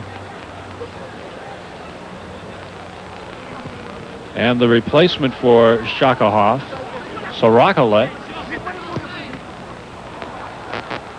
Alexander Sorokalet in the game. Kudretsky feeds into the corner for Tkachenko. It will be a throw-in deep just outside the area for DNEPR. You look at Jeff Schultz for Boston University, and they're right next to the BU goal. And they're trying to move him further away from the goal line, Shakahoff, as the play will go on right in that area in front of the BU goal. And it'll be another throw-in for DNEPR. And you can see Shakahoff still in pain just outside the end line. Kudretsky puts it in front. Cleared away by Christoph Verhagen. And Shakahoff is up under his own power now. And I think DNEPR is starting to get a little fatigued, Scott. That's the first time I believe they've been caught in an offsides position. There is Alexander Sorokalet, who has come in to replace Shakahoff, and you see immediately Mike Bertos lets him know he's there too. And Sorokalet played for probably the most popular team or most widely known team, Dynamo Kiev, in 1982, and that team won the Soviet National Cup that year.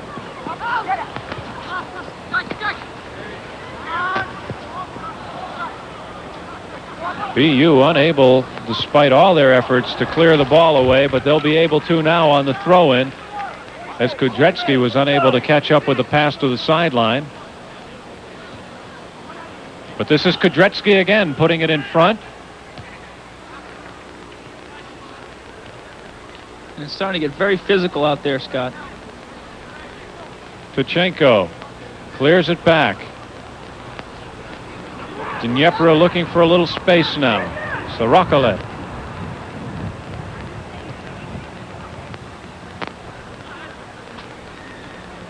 Eduard Sohn loses the ball back.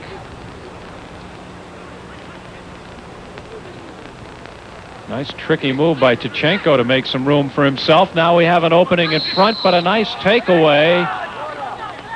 And Boston University not sure that they like that call, but it will be a restart inside the defensive third of Boston University for DNEPR. As you said, Peter Verplank was upset with that call by referee Roger Taylor. He felt that that was a legal shoulder challenge. Obviously, Roger Taylor disagreed with him. It will be Tkachenko popping it up in front into the area. And a shot again. Hooper with the save. That was Charovny with this shot and a header save on the goal line. And I'm not sure that Hooper got the save on that header. It very well could have been Jeff Schultz who got in front right at the goal line and kept that header by Lutti from going in.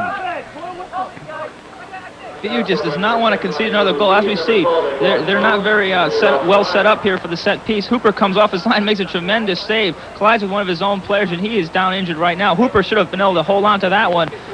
Greg Butler there follows Lute, and Jeff Schultz comes sliding across and is able to hit the ball wide.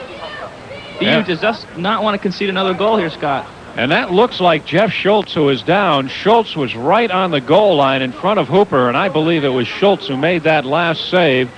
He got up and started to walk away from the goal. And here's the play once again. It's number 5, Phil Dunn, who's the injured player. Looks like he injured his knee on that play in the collision with Jeff Hooper. And Lute was clearly held there by Greg Butler.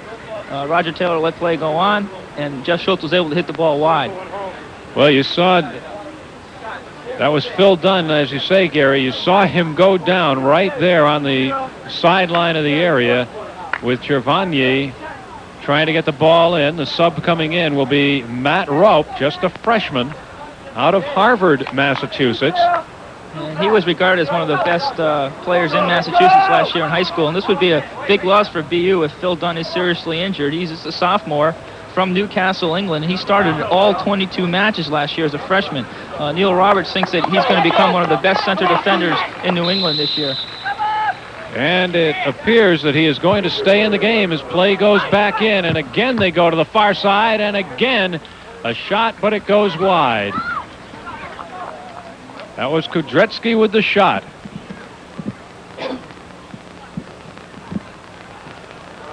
Check that and make that Alexei Cherednik with the shot.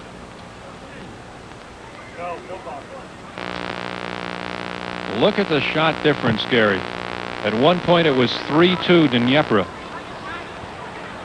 But the score still only 1-0.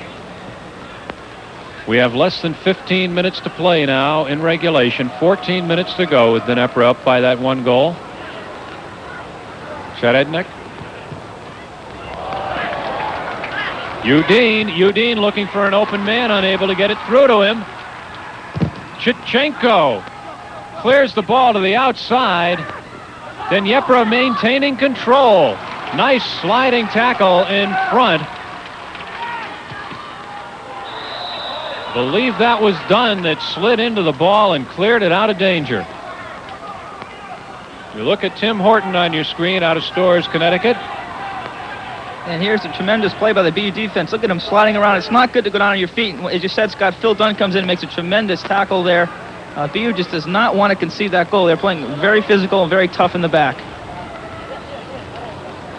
Well, I'll let this one, DNEPR will let it go right back to keeper Gorodov.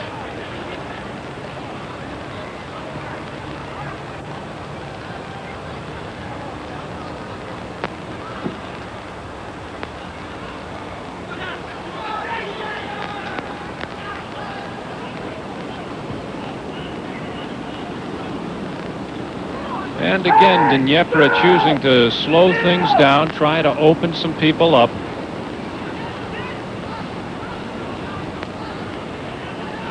Boston University is going to have to look for an attack shortly. 12.5 minutes left to play in regulation. I think if the score remains the same, though, it's going to be a moral victory for BU. You look at Neil Roberts, head coach of Boston University. And we set up for the restart by Alexander Sarakolet.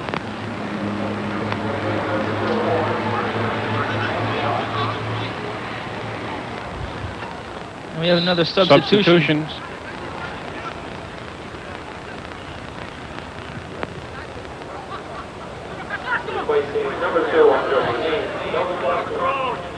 Udine just came out of the lineup for DNEPR. Yuravenko back in. We look at Soviet coach Yevgeny Koterevsky.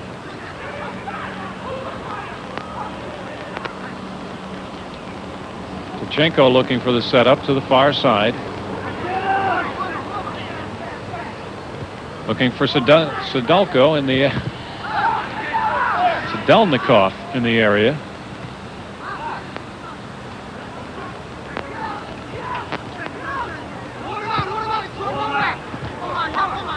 Back out for Kudretsky, and it goes past him to Tichenko.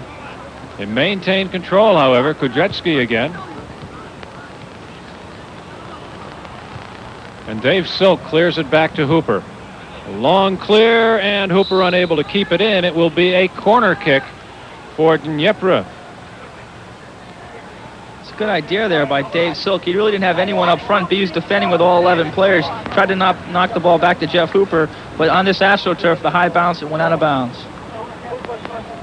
And let's see, are they going to send Kudretsky back over? Are they going to a corner kick for the far side? And they did not go with Kudretsky for the first time, but they score anyway, and I think that went off an attempted clearing header for Boston University.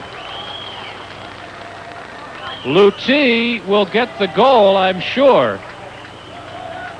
It was either Lutte or Sidelnikov. Once again, BU's playing a zone on their corner kicks, and the DNEPR players come in. They're not marked at all. I believe that was Sidelnikov that came in and clearly. Tremendous header that was. Jeff Hooper could not do anything about that. A header only came from about 6 yards away. Nice in-swerving kick here.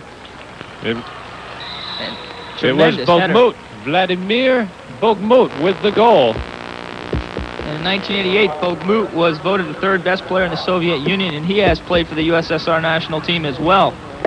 That was a rather strange setup for DNEPR. I have seen them play 2 games now, and every time Kudretsky, who clears the ball in front now and a header goes wide, Kudretsky has taken the corner kick. And this time they set him up to the top of the area, and I thought maybe they were looking at him as the target man this time around. Well, I think BU is real fatigued right now, Scott. Bogmut came right through there unmarked, had a wide open header at Jeff Hooper only 6 or 8 yards away, and he was able to bury it right by Jeff Hooper. Well, Vladimir Bogmut, who has been the setup man, the guy that they've gone to bring the ball into the area with the header for the goal, so the entire setup was a little bit strange for DNEPR. They went against all of their tendencies, and sometimes you do that, and sometimes it works. Well, that's a good point, Scott. Up to this point, all their corner kicks had been long to the far post. This time they tried a driven ball to the near post, and they were successful.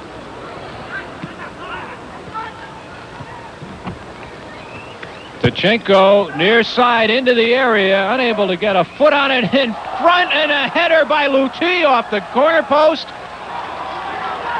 And I believe we are getting Lutti called on an offside. Linesman John Buckley up with the yellow flag as Lutti got in behind Hooper on the return feed back in front.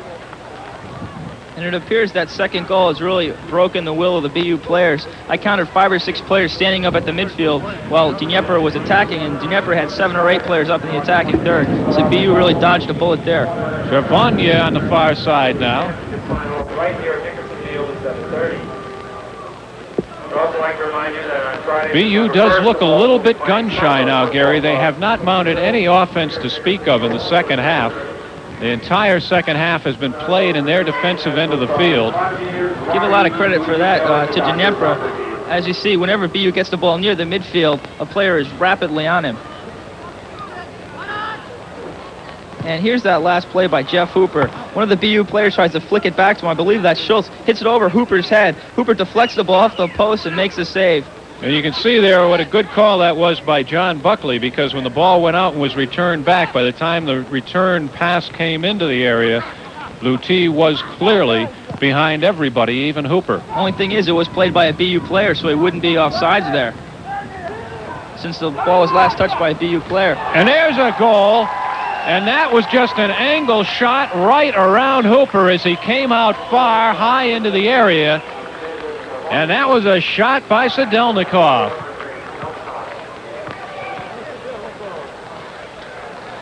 Andrei Sidelnikov. And here's the nice play. It's Alexander Chervoni. Chervoni comes in, maneuvers around Buckmeyer, and just places the ball right into the side netting. Not much Jeff Hooper could have done about that. And here it is again, Alexander Chervoni, who has been with DNEPR since 1983. Takes his time, Hooper comes off his line, cuts the angle down, and he just places the ball right into the side netting. Great shot there, great piece of work by Chervoni.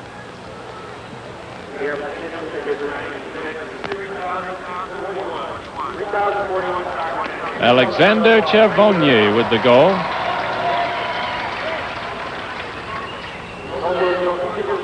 And it's 3-0. Dnepr.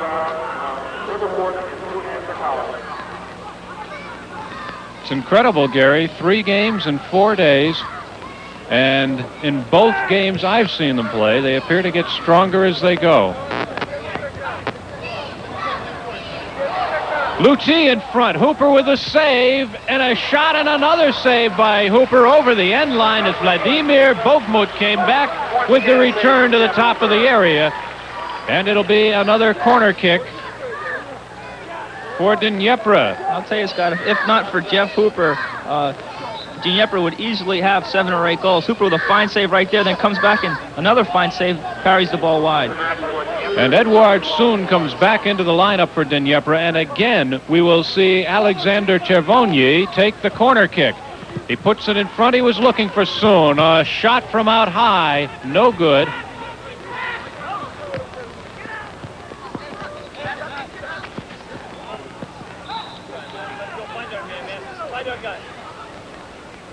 Sarakolet with the throw-in.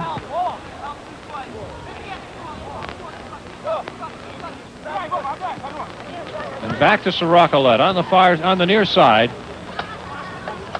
He has a man breaking in front, but the ball taken away from him by Greg Butler.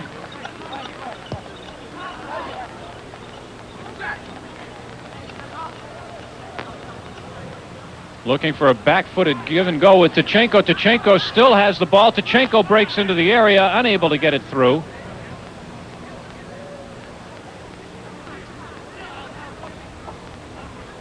Chervonyi will handle a throw-in. We have less than 5 minutes to play in regulation. 3-0 Dnepr. They had a 1-0 lead at the half. They have controlled the entire offensive play here in the second half. Bogmut pops it up into the area, cleared away. Back to Bogmut. Tkachenko goes wide, unable to turn. Good defensive play that time by the Terriers as they kept him from turning around and turning back toward the area.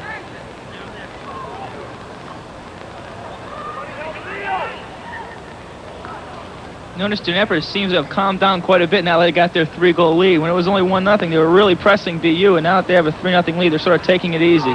And again, it could be more than 3-0.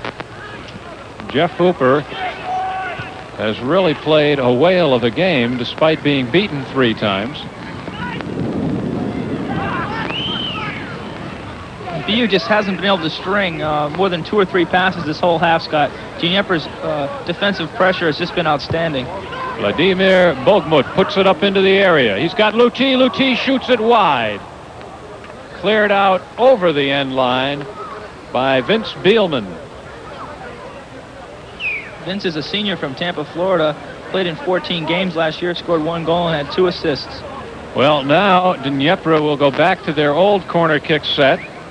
They'll send Nikolai Kudretsky out there. Cleared away in front by Jeff Schultz, but Dnepr maintains control. Get him, Phil! And Gorodov almost out to midfield as the play is now down to 2.5 minutes, Gary. He just wants to get into some action, Scott. He's been all alone back there this half. He hasn't seen too much of the ball this half at all.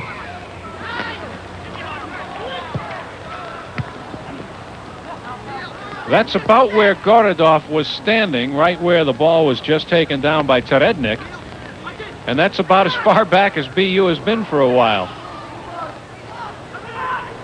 In front. Oh, a nice tricky dribble around Hooper and a shot. And that will make it 4-0. Chervonyi with the goal. Alexander Chervonyi. At the 2-minute mark, 2 minutes left to play, 4-0. And Chervonyi just demonstrates great composure and skill here. He gets Hooper off, fakes out Hooper and defender Jeff Schultz, is able to calmly place the ball over the defender's head, who tried to get a hand on it and hit it over the top, but he just couldn't do it. Here's Chervonyi once again. Great fake right here. Look at that pivot. Goes around Hooper and Phil Dunn, gets his head up, and Timmy Horton comes in, tries to slide and knock the ball away, but he chips the ball over Jeff Schultz's head into the roof of the net. Great piece of individual work there by Alexander Cervoni. Well, that shows you the talent level of this team, Gary. The way his timing was absolutely perfect to draw both Hooper and Dunn on one play and get the shot off right in front of Horton on the second play. And as he was falling down, a top-footed shot into the net. Alexander Cervoni.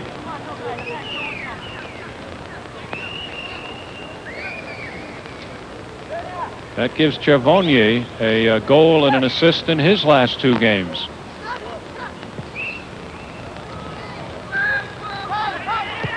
BU looking for any kind of offense, but again, Verhagen unable to get control as they try to get into the offensive third as time is running out. This should just about do it. 4-0 DNEPR.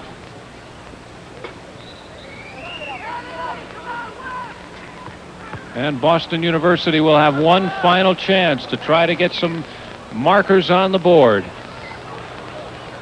Bertos with a shot, and that goes wide. As Roger Taylor checks his official clock on the field, his time is running out. They wait for the ball to be returned. This could kill the rest of the clock. Gorodov, Valery Gorodov in goal, waiting for the ball to be returned. There really isn't much that the Terriers can do now. But watch Roger Taylor as the ball sails down off the punt by Gorodov.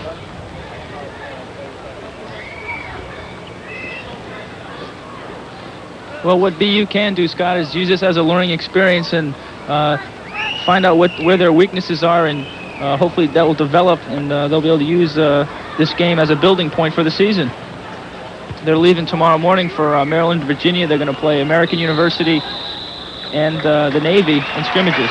And that is the final whistle blown by referee Roger Taylor. Time is run out, and DNEPR has registered a 4-0 victory over the Boston University Terriers. As we look at DNEPR coach Yevgeny Kucherevsky, there he is, congratulating the Boston University coaching staff. I'm sure his feeling about tonight's game, Gary, will be pretty much the same as his feeling about yesterday's game against UConn. Not a hard game. We didn't play that hard.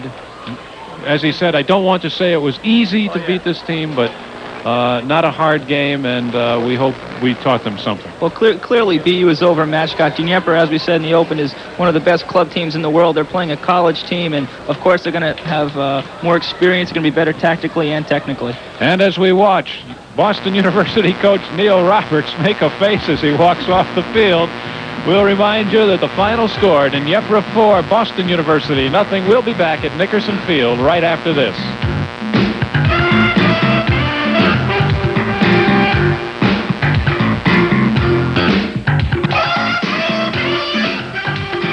Stay tuned to NESN this fall for the excitement of Atlantic Coast Conference football. Danny Ford's Clemson Tigers look to dominate the field again, fueled by a potent offense inspired by breakaway threat Terry Allen. Don't count out a young and hungry Virginia team led by quarterback Sean Moore and defensive bandit Keith McMeans, plus the challenges from Scrappy Duke and NC State. The excitement's here this fall with ACC football on NESN. Don't miss it. Boxing action stays hot on NESN in September with Fight Night at the Forum. Sunday, September the 3rd at 7 p.m., Daniel Zaragoza puts his WBC Super Bantamweight Championship up for grabs in a do-or-die bout with scrappy Frankie Duarte. In the semifinals of the Super Featherweight Tournament, it's battling Kenny Basemore in a showdown with Gennaro Hernandez. NESN has the best in boxing with the excitement of Fight Night at the Forum, September the 3rd at 7 p.m., only on your New England Sports Network. Welcome back to Nickerson Field at Boston University, where DNEPR has just defeated the Boston University Terriers 4-0 in an exhibition soccer game.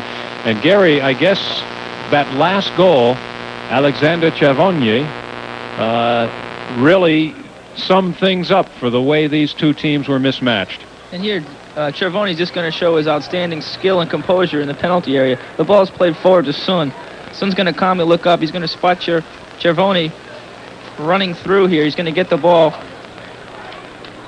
Actually, Lute gets the ball over to Cervoni, and BU does not have him marked out wide. Phil Dunn comes over to try and mark him. Hooper comes sliding out, is faked out by Cervoni. Cervoni chips the ball into the roof of the net. Beautifully finished there by Cervoni. Well, just the kind of a play that really happens to make it for you, and certainly the way it went for Boston University tonight was demonstrated in that play. The scoring summary in the first half, it was only 1-0 at the half. As you see, Yevgeny Yuravenko at 23-23 with an assist to Edouard Sohn, making it 1-0 at the half. And then came the second half, where things sort of came apart for Boston University. The entire second half, an offensive display by DNEPR, as all of the offensive statistics would show. Vladimir Bogmuk with a goal. Alexander Cervoni with his first of the game, 84-15, an unassisted goal to make it 3-0. And then Cervoni coming back with the goal that you just saw at 88 minutes, an unassisted goal to make it 4-0. So an offensive display by DNEPR and Alexander Cervoni, who also had an assist on one of the other goals. And he finishes the night with 2 goals and an assist. He has 2 goals and 2 assists in his last 2 games, as they really have beaten 2 of the powerhouses in New England college soccer. And I'm really looking forward to this season, Scott. BU should be proud of themselves. They held DNEPR to 1 goal for over 80 minutes. Okay, once again, the final score from Nickerson Field in Boston, Massachusetts. DNEPR 4, Boston University 0. New England College Soccer 89 has been brought to you in part by Brine, the official championship soccer ball of all NCAA men's and women's divisions, and the exclusive licensee of NCAA soccer balls for retail sales. Boston Red Sox baseball comes your way Tuesday night at 7:30, live from Yankee Stadium, when the oldest rivalry in baseball adds another chapter. It's the Bronx Bombers and the Bo Sox tomorrow night at 7:30, live on NESN. And be sure to join us for our first New England college soccer matchup right here at Boston University, when the Terriers host the crosstown rival Boston College Eagles. Catch tape-delayed coverage on Monday, September 11th at midnight, right here on NESN. The executive producer of New England College Soccer 89 on NESN is Bob Whitelaw. Our producer is John Vasallo. This game has been directed by Rose Marakian. Our graphics coordinators are Amy Rosenfeld and Julie Bretz.